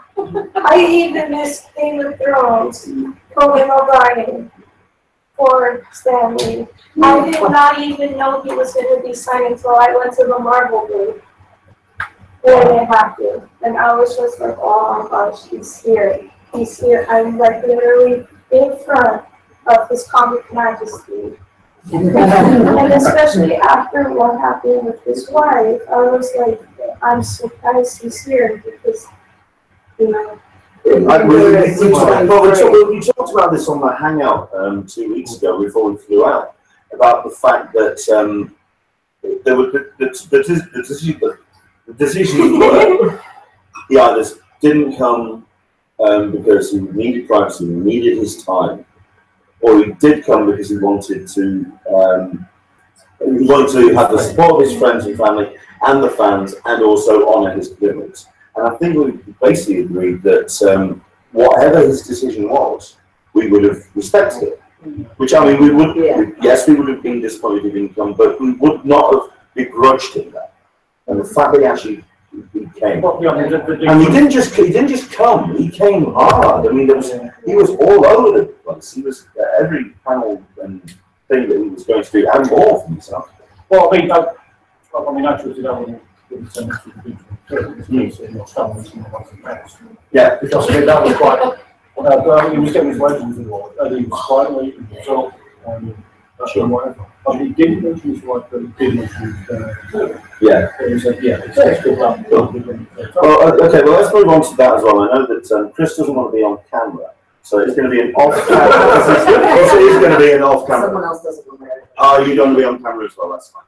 So this is going to be a voice from the void. This is Mr. Chris Chen who's joined us. Well, apparently, because there's a hashtag, who is Chris Chen? Who is Chris Chen? You'll never know. It's like a lot of people don't think I don't exist. I'm like, hey, cool, I'm Tyler Durden, right? Did I get his abs? Because I don't want to be wearing that. Just to let you know, what you're actually seeing or hearing right now is my voice. I'm actually doing a really good ventriloquist job. He is I, and I am, yeah, that's it. So that started at work too. So it's expanding. My Comic-Con experience is very different for everyone. Absolutely. I mean, that's what we've been talking a lot about, the Hollywood and the TV and the film stuff. And the one thing we have always been talking to people when we talk about Comic-Con is the amount of programming when it comes to comics. I mean, people seem to think that Hollywood's taken over, and it clearly hasn't, considering you have got 78% of the panel program dedicated to comics. So, I mean, the talent, the raw talent that was on display this year Yeah, so I go to the How to Draw panel. So I saw Jim Lee, Adam Hughes, and our General all go. It's always really neat to see them build the images. Jesus. No, yeah, it really is. Yeah, it's no big deal. I mean, that's a powerhouse right there. Yeah, For people who don't know, those are icons. Yeah, Jim Lee, you've seen his artwork. How many people have seen? Yeah. Oh, If you don't, you've owned a comic. yes. With the movie thing as being a Marvel movie, his art's in there. With Being a Dark Knight, we did all of those. And then for the third time in 4 years, he had no paper for his panel. So the backer boards I carry with me at any given moment to work and everything, those have made down with Batman sketches on them. Yes, but of course he's never gotten one of those. I did through Kelly Simon, one of my dear friends, gave me one that she found at 50 for 50. That's an unpayable debt. I can never pay that off. Nice. Then the floor, the comic books have gotten to be less and less over the years. So the first time I heard about it was in 1984. This was my 20th year. And it's gotten to be less and less and less and less. In the past 2 years, there's been this resurgence, because I'm the dollar book guy. Right. And I think it was numbers back, it was $277 for $254. Nice. So that's about 2 feet high with the comic books. I got this over the weekend. So there's been a resurgence, and I talked a lot about it with people on the floor, and it's essentially, I think that the movies are starting to bootstrap the comics, because the kids that go and see the movie go, hey, I want the comic book stuff. I don't want to wait 3 years for the next Black Panther to come out, or next Wonder Woman, or what have you. And so it's really jumped to the forefront, I think, with comic books. Well, can we talk about Mile High then, as that topic? So, Mile High, I've been to that booth every year for 19 years. I don't buy much because this stuff is wildly overpriced. I did find my unicorn there last year, which is said, okay, that's all downhill from here. Paid $8 for a 25-cent book, though, that I can eat my unicorn. I think that's a lot of money for Chris to spend on a comic. But so I don't agree with this strategy. I mean, to try to price upward and people can buy at the local comic store, never mind eBay or what have you. He didn't adjust to the times, and so maybe a smaller booth would have been better with more focused pricing. Because there were 4 booths that took his spot. Was that new blood and that new energy? Was it felt on the floor in that floor? Because I actually, for one of the rare times, I was able to get down to that floor, and it did feel like, certainly with the booths, they were like, we've got this space now. Well, so I'm not sure it was taken over by back issue vendors. I was trying to figure out. I think it was because the vendors stay in the same spot over the years, so people can find them, but also they have to purchase it by the end of the existing year, right before that closes. So I wasn't sure if it was filled with just some artists displaying or the comic books. It was something that was kind of talked about, but it wasn't really necessarily a big deal within the comic book community there. I'm trying to think. No, it didn't really come up. It was really just mostly people talking about the unicorn this year was the Amazing Spider-Man 300 just with that. Okay, so cool. Yeah. So any other highlights in terms of who you saw? For me, it's Jim Lee out in Hughes. Where can you go from there? Yeah. Well, I was at work a couple years ago. They're like, did you see any celebrities? I was like, to me, they're gods. Yeah. The rest of you guys don't know them. The big highlight for me in a bad way was I was at the Aspen booth late Saturday, right when they were announcing the cast of Justice League coming to the ski booth. I got stuck in one of the crowds over there, and I'm used to the comic book area. And which is way more empty. And I was like, I'm never going east of aisle 13 or west of aisle 1300 ever. Yeah. Those are the danger. That's the danger zone. Well, it was interesting because there's this kid, I said not a toddler, he was in his 20s, who's kind of shoving me. And I'm like, you're going to shove the 6'4", 250-pound guy? That's not really a bad move. Like, I would do something small. But I basically, I needed about 12 volumes after that. I went back into the hall. I was like, it's safe over here. There's comics. I'm with my people. There is a definite demarcation line. Well, there definitely is, yeah. And I basically, it's the comic. Because I'm also finding it as well, because there's your demarcation Also with the figure guys. It's all very kind of. You stick to your area. Yeah, it used to be very different. It used to be a swap meet essentially. So most of the floor, it was half the convention center. Pretty much most of it was comic books, and then Artist Alley and independent publishers around the edges. And I remember when it started to go mainstream, they had the Fembots and the Shagmobile and this rotating desk where we were standing on all day long. The nerds would walk by and kind of leave here. And we really felt some sympathy for them because it was like they just had to stand there and kind of wave to people for the whole day. And now people would be taking a lot of photos and whatnot, but at the time it was very, very awkward. So it was the growing pains of the show. Okay. So, switch down. Oh, right, okay. Okay. Plus, so was it a good concert? It was a good concert, yeah. So it's offered a lot. It was kind of really scary in 2015, but it's getting better. Yeah. Well, I mean, we're definitely going to come into the things that have frustrated us as well. Right then, so our last one, introduce yourself and tell us your highlights. My name is Enzi, and so my experience is probably a lot different from everybody else. This is my first Comic-Con. Wow! I've been at other conventions, much smaller, so this was just like way more than I expected. I'm like, people can talk to you about it. I was just going to say, did you have any kind of sense of how big it was? Yes, like seeing them in movies or seeing them on television, like people describe it to you, they warn you, but like you don't. People who come regularly, like I've told somebody, like people come regularly, you forget to tell things to people. Like you guys come so regularly, everything's like, oh yeah, da da da. Oh yeah, we'll just stand in line for Hall H. I'm like, yeah, you're standing in line for Hall H outside under the heat. Like these are things, the extra descriptors that detail really could have come in handy. Yes, they don't tell you. Yes, exactly. So those are the things for me. I'm like, yeah, if I'm going to write a description of Comic-Con, it's going to have all those extra descriptor words in it, If you want to write a guide for Comic-Con yes, first timer, because there's stuff that I'm certain that we've forgotten. Exactly. Yeah, we've always forgotten things. Yeah. Exactly. So I have to point out all those things people who had already been here. I'm like, oh wait, look at this. They're like, oh, I mean, I see all the actually that could be exciting. I'm like, yeah, totally exciting. So like when everybody else was in Hall H on Saturday, I actually went to End of the Longer. Okay. So I'm like a big fan of Magicians and Lucifer. And so you guys talk about people not reading the signs. Yeah, the Magicians cast, we think that they actually decided offset that they were going to drop every single person on the panels will drop neck bomb. Nice. Every single one dropped at least 2. So it was like, okay, everybody's sitting around like, oh, there are any kids in here because, but if you're letting your kids watch Magicians, then that's probably right. It was the same with John Barrowman when he first started. I can't remember what line it was. He said, he went, I'm sorry, if you've got kids in here, get used to it. It's going to happen a lot. Yeah. Okay. So that was like a big, it was awesome. And then we were in Hall H all day Friday, so that was awesome. So for me, it was just like, wow, I can see other people in real life, So you managed to get into Hall H on your first year. Yes. And on one of those 2 big days. I'm here with Brandon, so he was one who told me, hey, get this line. You leave her by the hand. He set up the whole stage because I was like, I'm here for whatever. I'm just down to see whatever happens. And this is a big adventure for me. So it was like, join the line group. I was like, okay, I'll sit there in line for a couple hours. So it's just like, can I just say, this is fantastic to watch. It was like 5, but it was super exciting. Excellent stuff.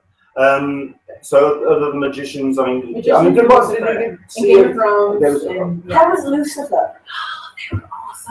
They were awesome. Yeah, they were fantastic. See, this is the thing. I was torn between Hall H and then the panels because I love Lucifer, Flash, Arrow, Legends of Tomorrow. Yeah. What was the other one as well that was on that day? Expanse, of course. No, I can't remember what else it was now. It's gone. Yeah, no, you're right. WB. So you have Black Lightning and No, you said it was like there. It was all those. It was Krypton. Krypton panel was actually pretty awesome. Is it? Yeah, and so all that was. I had to choose that or Marvel, and so he was like, "But you can get the Hall H." I'm like, "I want to go see Magicians." Yes. Right. I mean, we're an hour and a half, so we're going to try and start wrapping things up because we do have some elephants in the room that we do. Hey!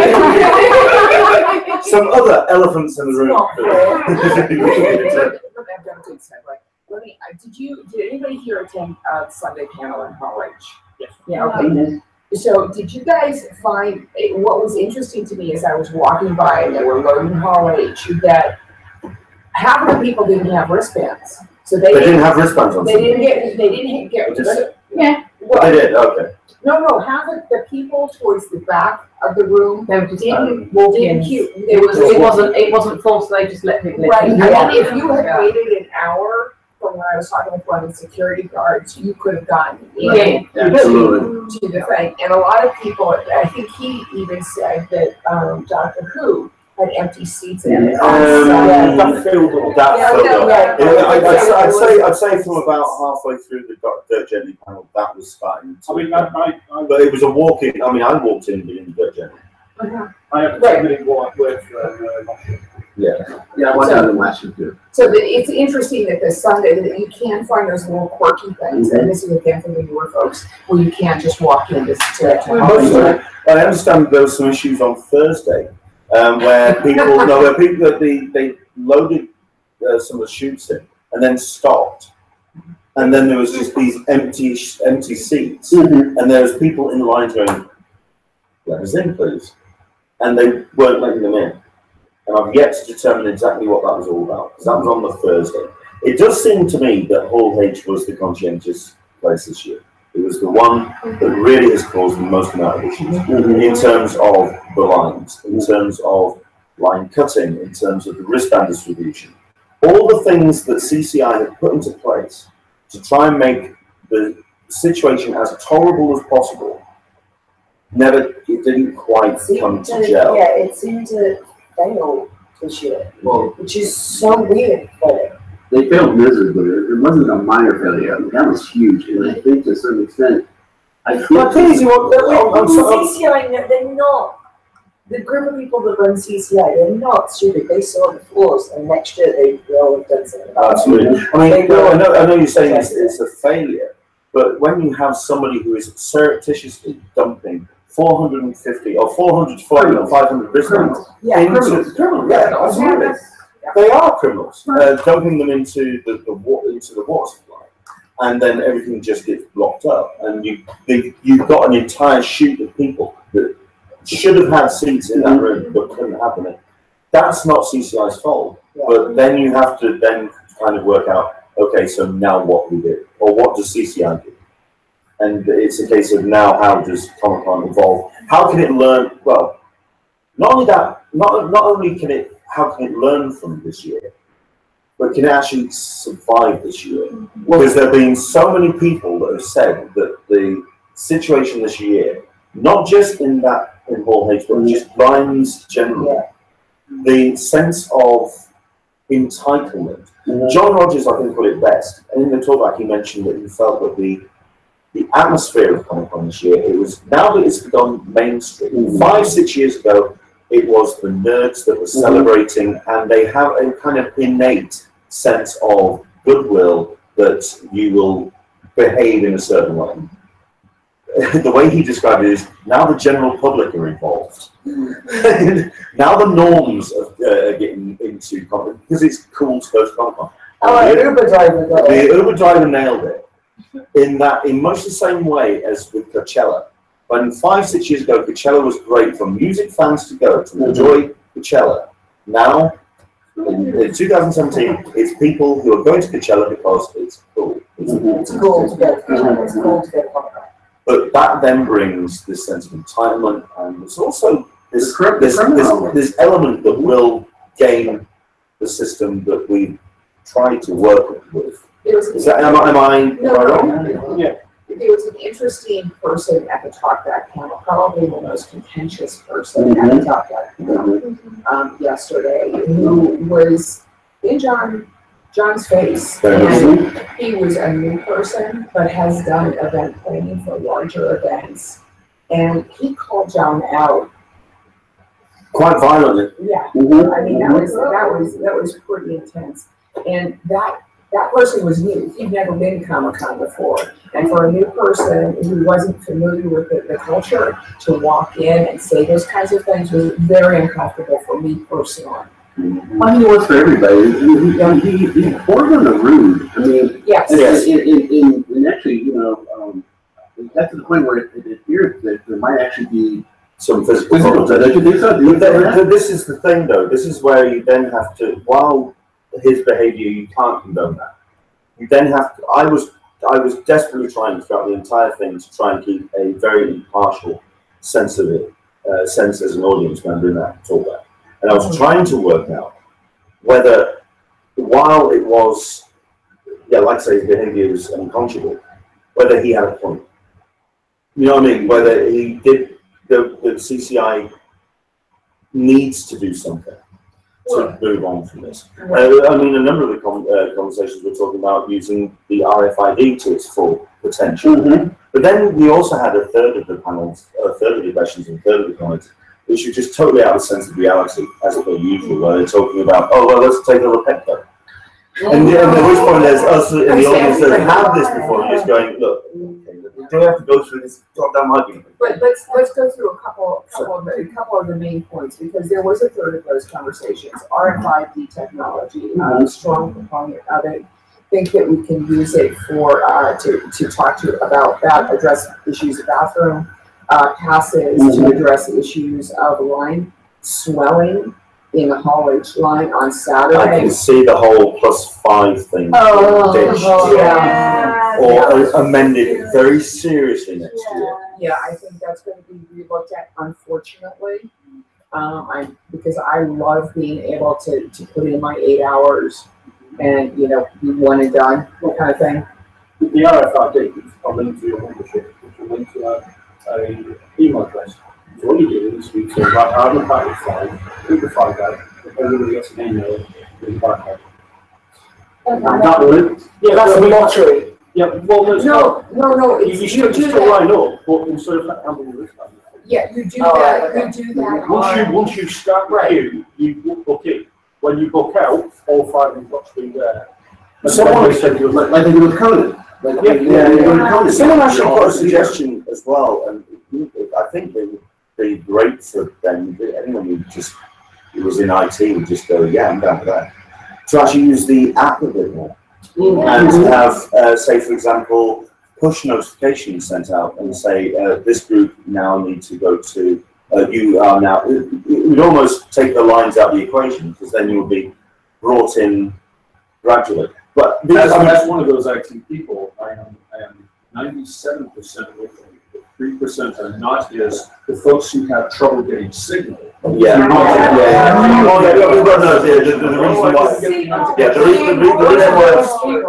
reason why I was talking about, I was putting an asterisk at the end of my sentence. I mean, even John was saying in the panel that, I mean, he is the most gadget-heavy person you know. He's got 7 or 8 phones on the go at one time, and he's always got something to. He loves his toys, and he would love to have toys be used at Comic-Con. But he also then has CCI committee members who just go, this could go wrong, and if it just takes one. And there's more potential for a problem with an app than there is a problem with secure lockdown RFID. Is that correct? Yeah, absolutely. Yeah. And so the committee of the opinion is saying, well, the wristbands, we just print them. It's a simple solution to a problem. But I think we've discovered this year that something needs to change because that solution has been circumvented. I mean, as far as I know, Comic-Con is a very small organization. It's not very many people. No. A chunk of it's outsourced to the volunteers and security and credentialing. And communication was a big thing. And so the thing is sometimes it's difficult to think of things before you're aware that you send out to the hive mind. An example I can think of is with badge sales. It's like, yeah, we know you just fill this out and just put what you want. And so he goes, well, we're writing for Puerto Rico because ours is different now. Or people from the UK and whether they be there. And so sometimes it's not until you get out in front of everybody, because that's when people, figure out all the little problems are. Do you think that Comic-Con is a little bit too closed in its current iteration? In that it's it's coming up with these solutions as a closed setup instead of utilising the attendees. I mean, I think that they should utilize the attendees like talk to Alyssa and yourself and other people that run forums or live this year round. They actually can't listen to everybody because there's just too many people, and also it's the internet that we get a lot of very experience. Yeah. So but that's a 2-hour panel where basically John Rogers stands there and a line of people kicking the testicles for 2 hours.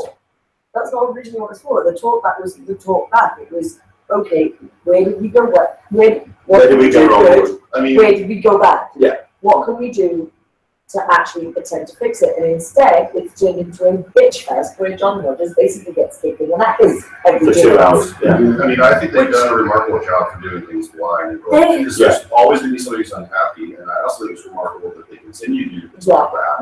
Given the fact that it's just they're going to walk into a hill of bulls and play the soundtrack. He has the patience of the saint and the constitution of the rock. I don't know how to They're trying to herd cats.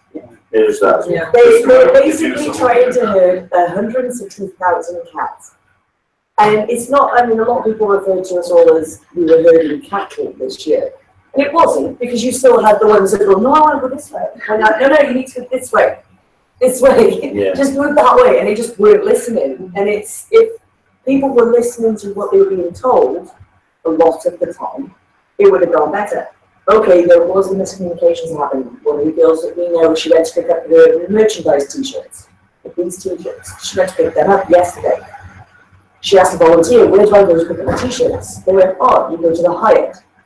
Then another went to her and said, no, you go to the Marriott. She went back to the Marriott. No, you go to the Hyatt. You go to 6 different volunteers sent her basically on a goose chase. Whoa. She does not have her merchandise t-shirts because she arrived at the room just after 5 o'clock.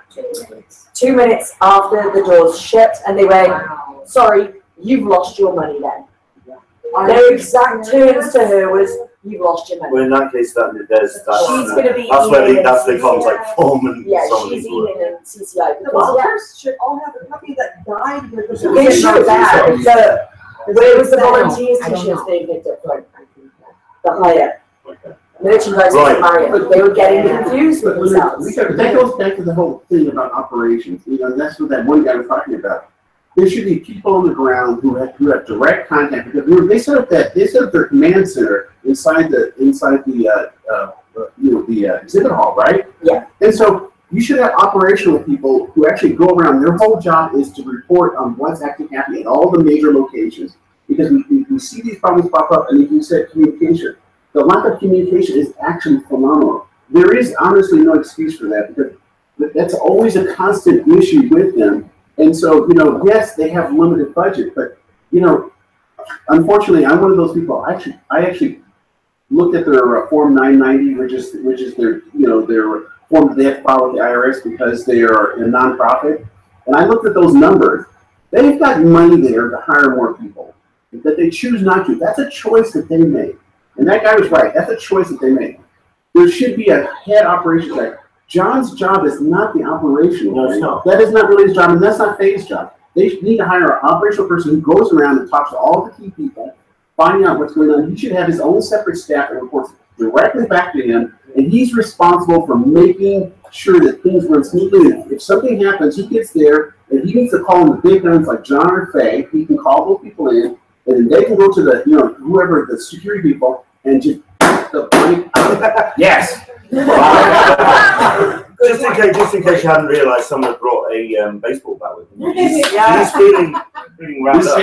I have the folks who ran the comic book shop we used to go to in Houston for years started a con in Houston called Comic-Palooza, which is now large enough. I think the 2016 attendance was about 42,000 people. Okay. So not quite in the Comic-Con league, but they know. I can imagine that they're experiencing those kind of when Comic-Con was growing, where they are. They just did it faster. The first was literally like in a theater hallway in a local mall. In 7 years, I've been to 42,000 people. And they come out to Comic-Con. We've seen them on the show floor just to see how it's done and to see things that they can do better. And one of them got back into Houston yesterday and Sunday, and he was kind of ranting. I think he got closed on Hall H. And he's like, the technology exists now to do this. You know, from a lot of people, I would say, yeah, blah, blah, blah. But he's one of the folks who's actually in a position to be able to say that with some degree of authority. Right now, there are enough tech people out there that can give good things. So at the Talk Back Panel, we had about a third of the people were talking about lines and suggestions to move forward. A third were kind of the why can't we use college? But we also had a third of the people who were talking about just the disasters that were happening with the disability law. Well, that's a common element to. I wrote we had Tanya here because she was a genuine idiot. Yeah, I think that there are a lot. I think that this year there were a lot more problems than last year. My heart really goes out to them, in particular this year. And I just wanted to bring that up. The technology, I think, exists to help them address the issue, and just to keep the wheelchairs out of the main traffic flow. I mean, this to my mind seems to be goes back to the operations that you were talking about. It's pretty straightforward. Wheelchairs and people don't mix. That's why they don't allow strollers on the floor. Right. Yeah. I mean, when people were coming outside of the Hall H line, you had a line of wheelchairs trying to come out after the Marvel panel on Saturday. In the mix, it was just not safe. And speaking of Marvel, I was almost trampled by people behind me, and there was a lady person in a wheelchair next to me. She almost got trampled over too. Is that to get out? To get out, yeah. This was during the Marvel booth, like one of the the Marvel the vendor signing. Yeah, and people, God forbid, I use this word, we're savages trying to get a sign poster and taking consideration into anybody in front of you. I really agree with what you say there. I mean, one of the things that I'm stupid with is that every year I'm astonished by the lack of civility and politeness that people improve. And has that increased in recent years? It has. In terms of what I was talking earlier about the percentile of norms that are now norms. Yeah. Use the accent gene jokes. No. So, we're the mutants. The humans are coming in and muggles. I mean, so muggles. Back in the day, I mean, nerds by and large were introverts, were polite, respectful people, but we do have our hot over. I have to say that you will trample somebody to death for that. But then, with it getting to be more of a mainstream crowd, and that's one of the things that I've noticed is it feels that some people, they're kind of like Disneyland or SeaWorld. They're just kind of doing a tour, and they're just kind of seeing what they see as opposed to having an agenda. And I have this panel in 6 years of these comments. But the crowd is I think we have to take the responsibility ourselves, because the crowd is we make it harder on other nerds or other people in that we're just not obeying like the simple niceties of life. I'm going to go find her in a second, but I'm just going to remind myself of a phrase that I heard numerous occasions at D23. D23, I know that when we were talking up to D23, that we were kind of talking about it as two separate conventions. What Marvel going to bring to this? What they're going to end up bringing to Comic-Con. So we were kind of talking about them as two conventions. D23 is a fan event, and I learned that very, very quickly on. It's a present from Disney back to its fans. And the amount of times I heard the phrase, "You Comic-Con people," that we, Were they referring to attendees or organizers? Attendees. That we had brought the Marvel and Star Wars and the Comic-Con level of frenzy to their party. Oh wow! So there was, but kind of while that's fine, that's their thoughts and whatever. But it does kind of reflect then on. You then start thinking, okay, so what are we at Comic-Con then? Are we really that frenetic? Are we really that? Are we? Yeah. Will we start eating our young by Sunday morning? Yeah. But then you go look at it the way that, like we were discussing with it being, it's a Disney fan event that they put on for their fans. What they've got to understand is they own Marvel and they own Star Wars.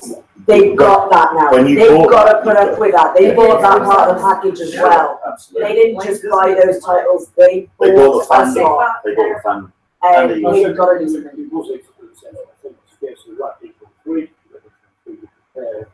probably more so than the people through the normal crowd, because people are doing it Saturday before they never heard it before. Yeah. But one of the guys that I sit next to at work, he's a programmer, and he do a lot of event management and people flight diagrams for basically the stadiums and events and stuff like that. But it is a case of, do they have to think about how they actually put people into an alcohol? Sure.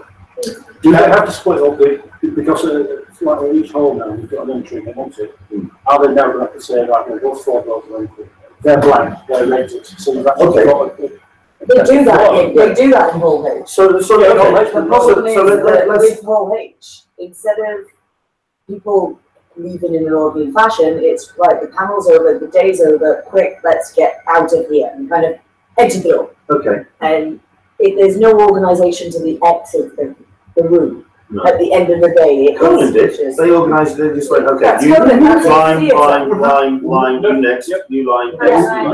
They can do that. So I don't see why they couldn't possibly do that for Hall H. I think it would be better if they did. Right. So here's the other question then. Where does Comic-Con go from here? Okay.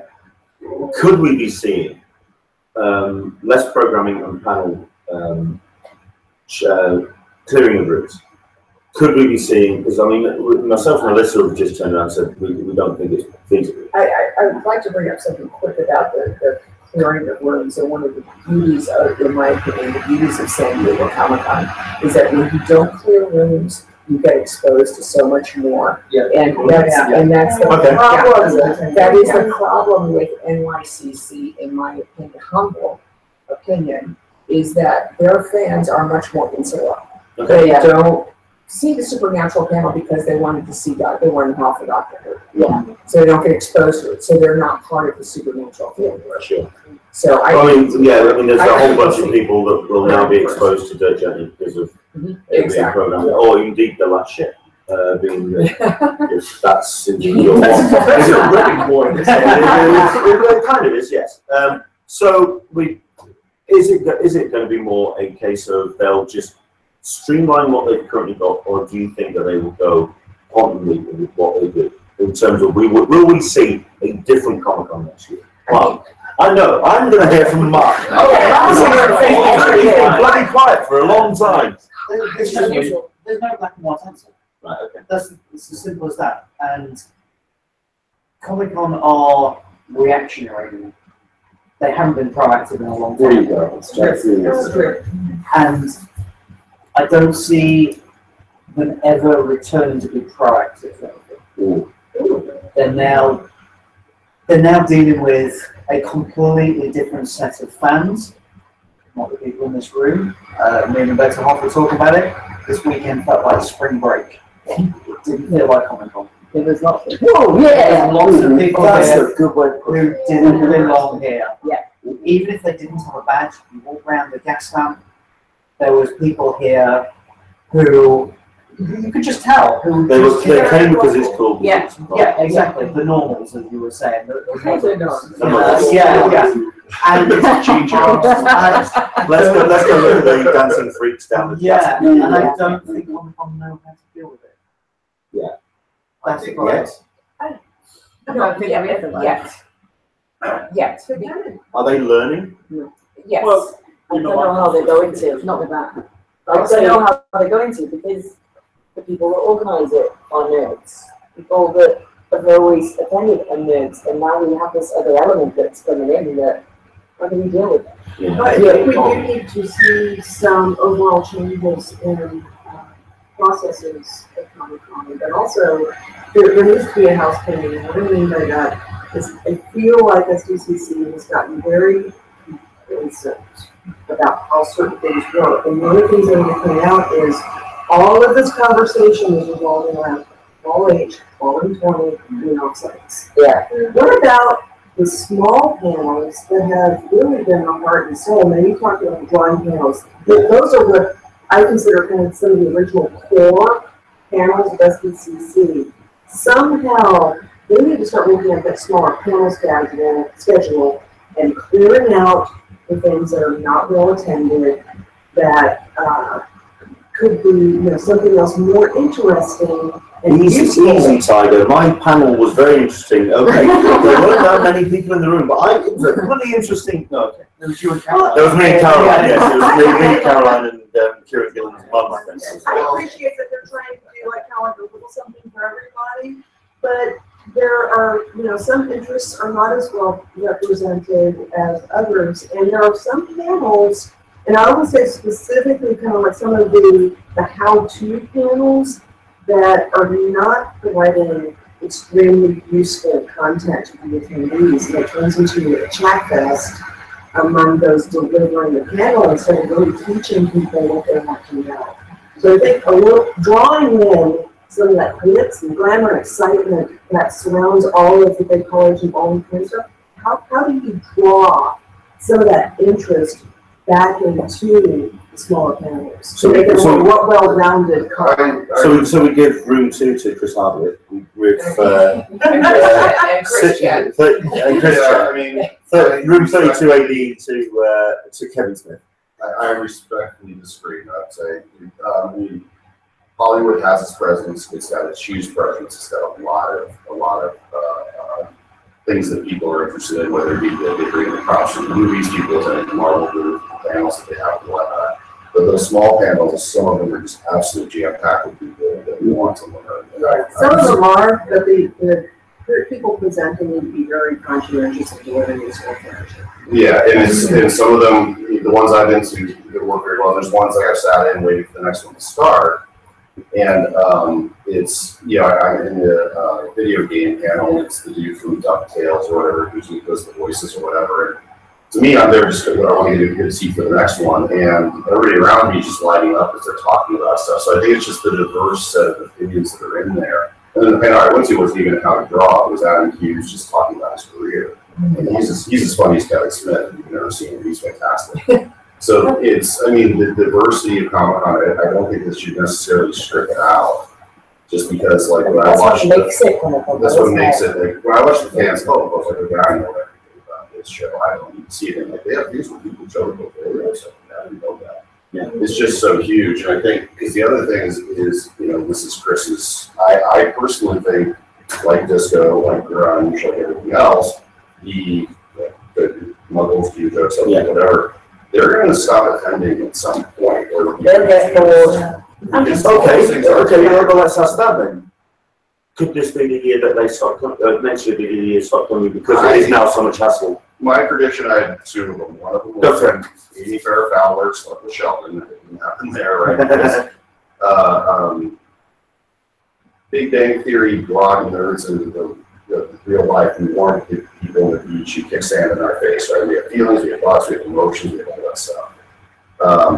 And then it's a double-edged sword, because when on the show they talk about, it's before Comic-Con sold out, I'm like, well, hey, you're one of the biggest contributors to that. The second one, in my opinion, is going to be Avengers 3. And that's because, for example, Age of Ultron, which was arguably hopefully a worse movie than Civil War, made more money. It also had less Avengers, but it still made less money, but people will go for the name of Avengers 2. And that's what they can do with Avengers 3. And I think that's why Marvel split it from 2 movies into 1. So then that way, it's not the end of the bookmark of the Infinity stuff. That failed. You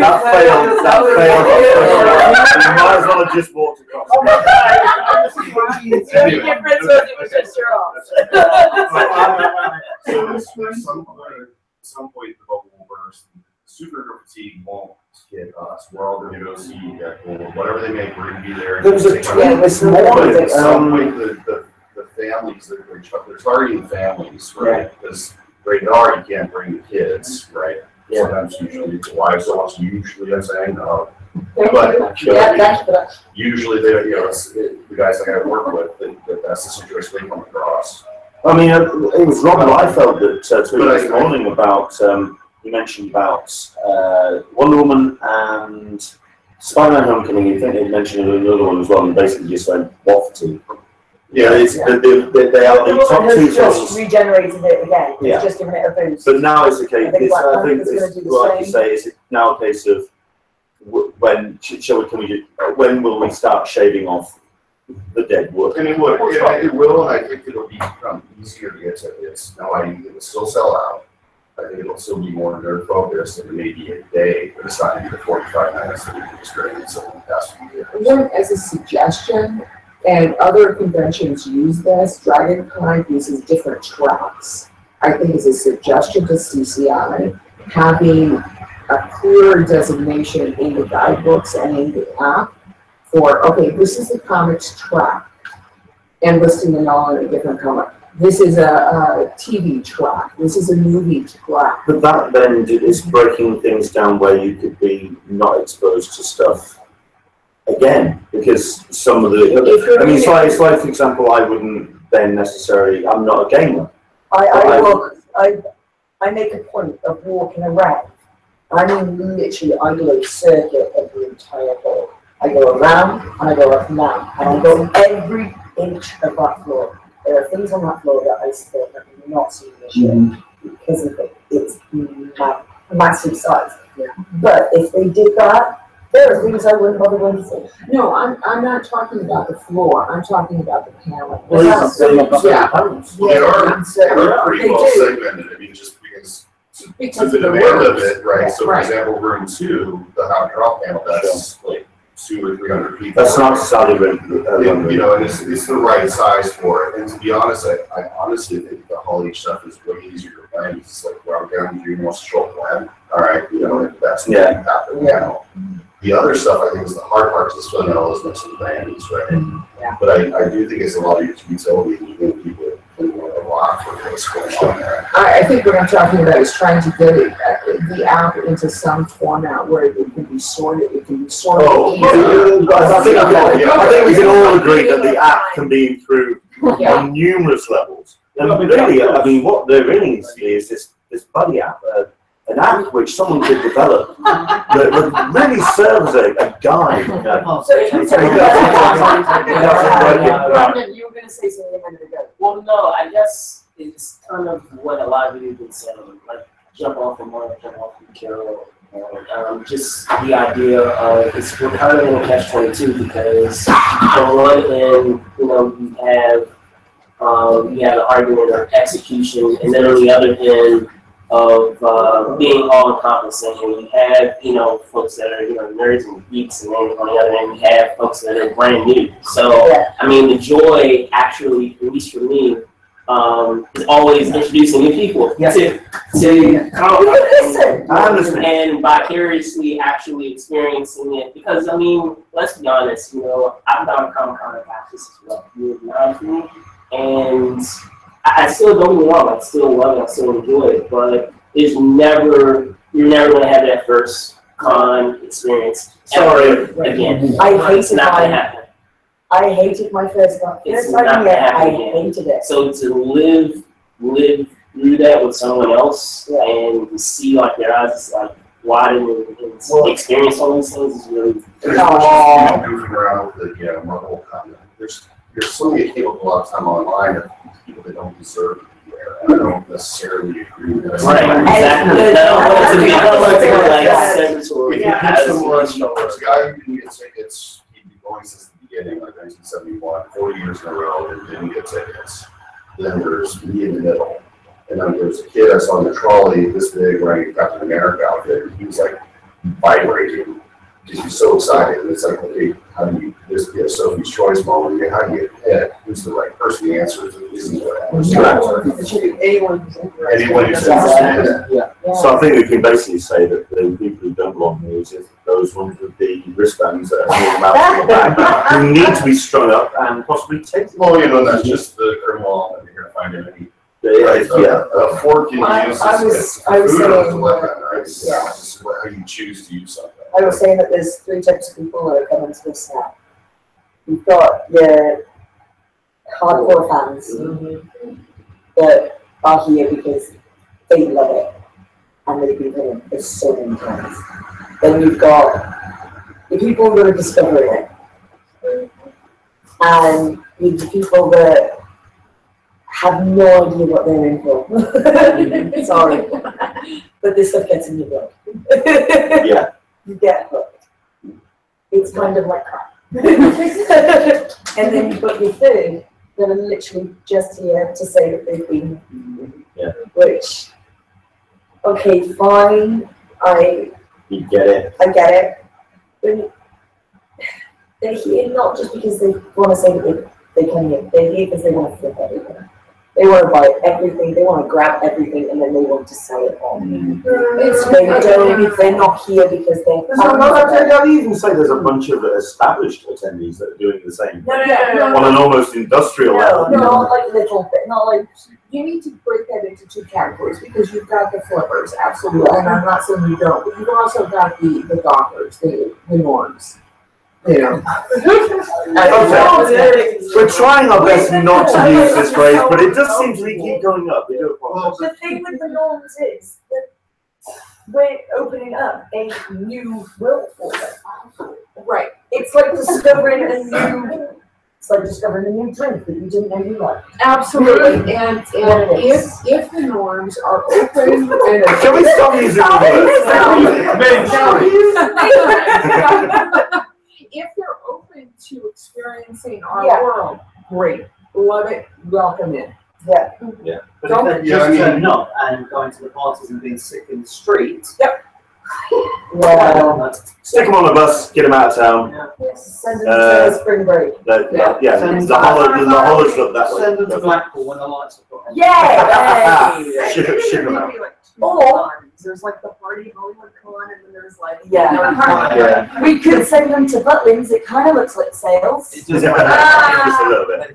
Nobody in the room other than the understand that statement. Okay, we're going to start wrapping things up now. What's this? I was just looking.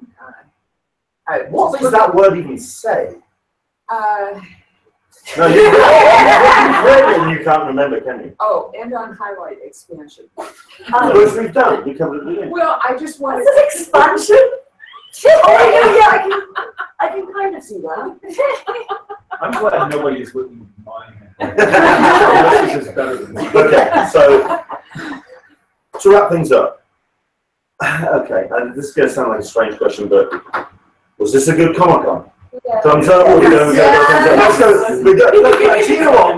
For all of us, sod our opinion. I'm going to go to the person who's never been before. Yes? Yes. Double thumbs up. Excellent stuff.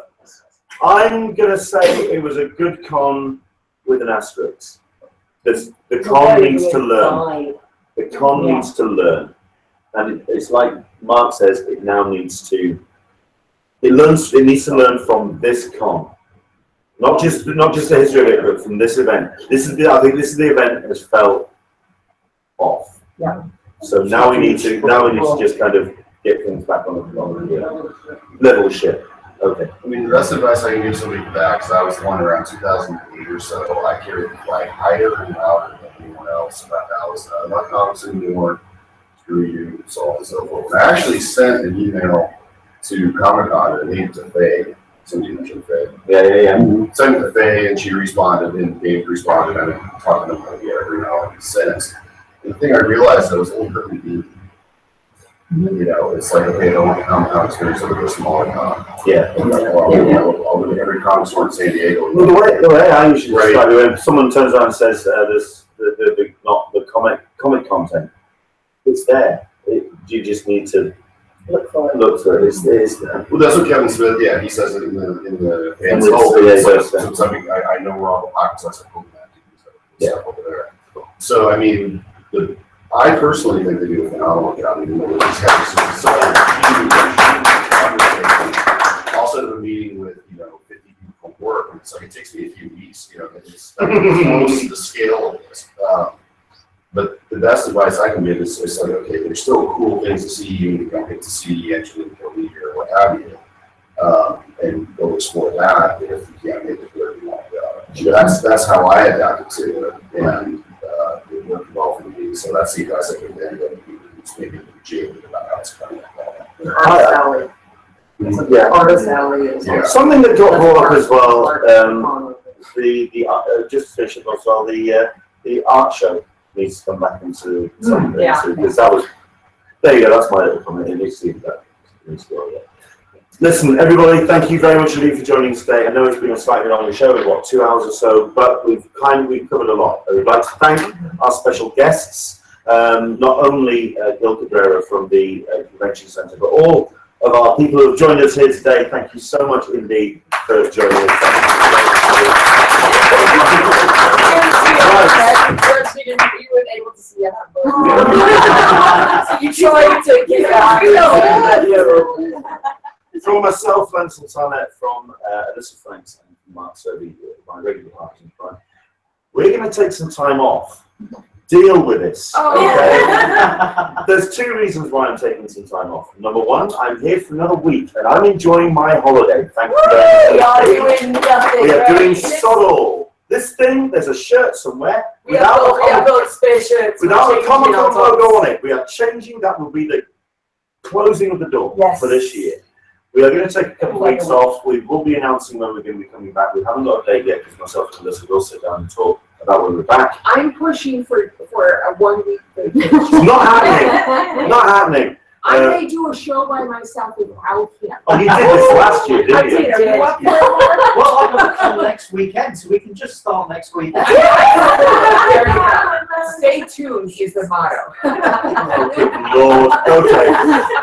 Season 5 of Cup of Tea will be back shortly. Thank you very much indeed for everybody who has taken part with the Q&As, with everyone who's watched over the last couple of years, over the last 12 months, sorry, leading up to 2017. It's been an amazing event, and you've been part of that. We can't thank you enough for joining. So quickly, we're going to be doing a series on lines at San Diego, reflections, suggestions, how ways to improve. That will be coming out on my blog. We're going to be doing a week in television. If anybody has, she can't do it. We can't get to the end of these things. Absolutely Week in television. Well, it's part of who we are. We are geeks, and embrace it. Deal with it. So both him and I'm sure, are going to be putting out articles and reflections, and we would appreciate your comments because those will be incorporated. Best email to send stuff to. Alyssa at friendsofcc.com. Okay. Or Twitter. And best comments, best way you can reach me is either on Twitter, Englishman SDCC, or if you want to send me an email, if there's something a little bit more long form you want to send, Leonard Sultana, LeonardSultana @ AnEnglishmanInSanDiego.com. Did you get a longer email address? Not at all. They really did. I wanted to actually. Oh, no? No. No, I'll do that. Because I want to say thank you very much to you, Mark. I know that you've been printing a book. How's that gone? Yeah, it's gone well, actually. Yeah. Are you taking any copies back with you, or are they all gone? No. I've got one left in my hotel room, which is being given to somebody. And it'll be given to somebody in this very audience as a special prize. Okay. Listen, guys, thank you very much indeed for joining us. It's been an amazing con. We'll see you hopefully next year for 2018 Comic-Con. But between now and then, we'll be doing our show, and we'll be continuing what we do here on Thank you very much indeed, and from us to you, take care. Safe journey home, and we'll see you soon. Safe journey home. Oh, if you would like to support us, if you would like to throw any pennies, patreon.com/EnglishmanSDCC. Sorry, guys. What we used to do, Emily? Say goodbye, Leonard. Bye-bye, everyone. Okay.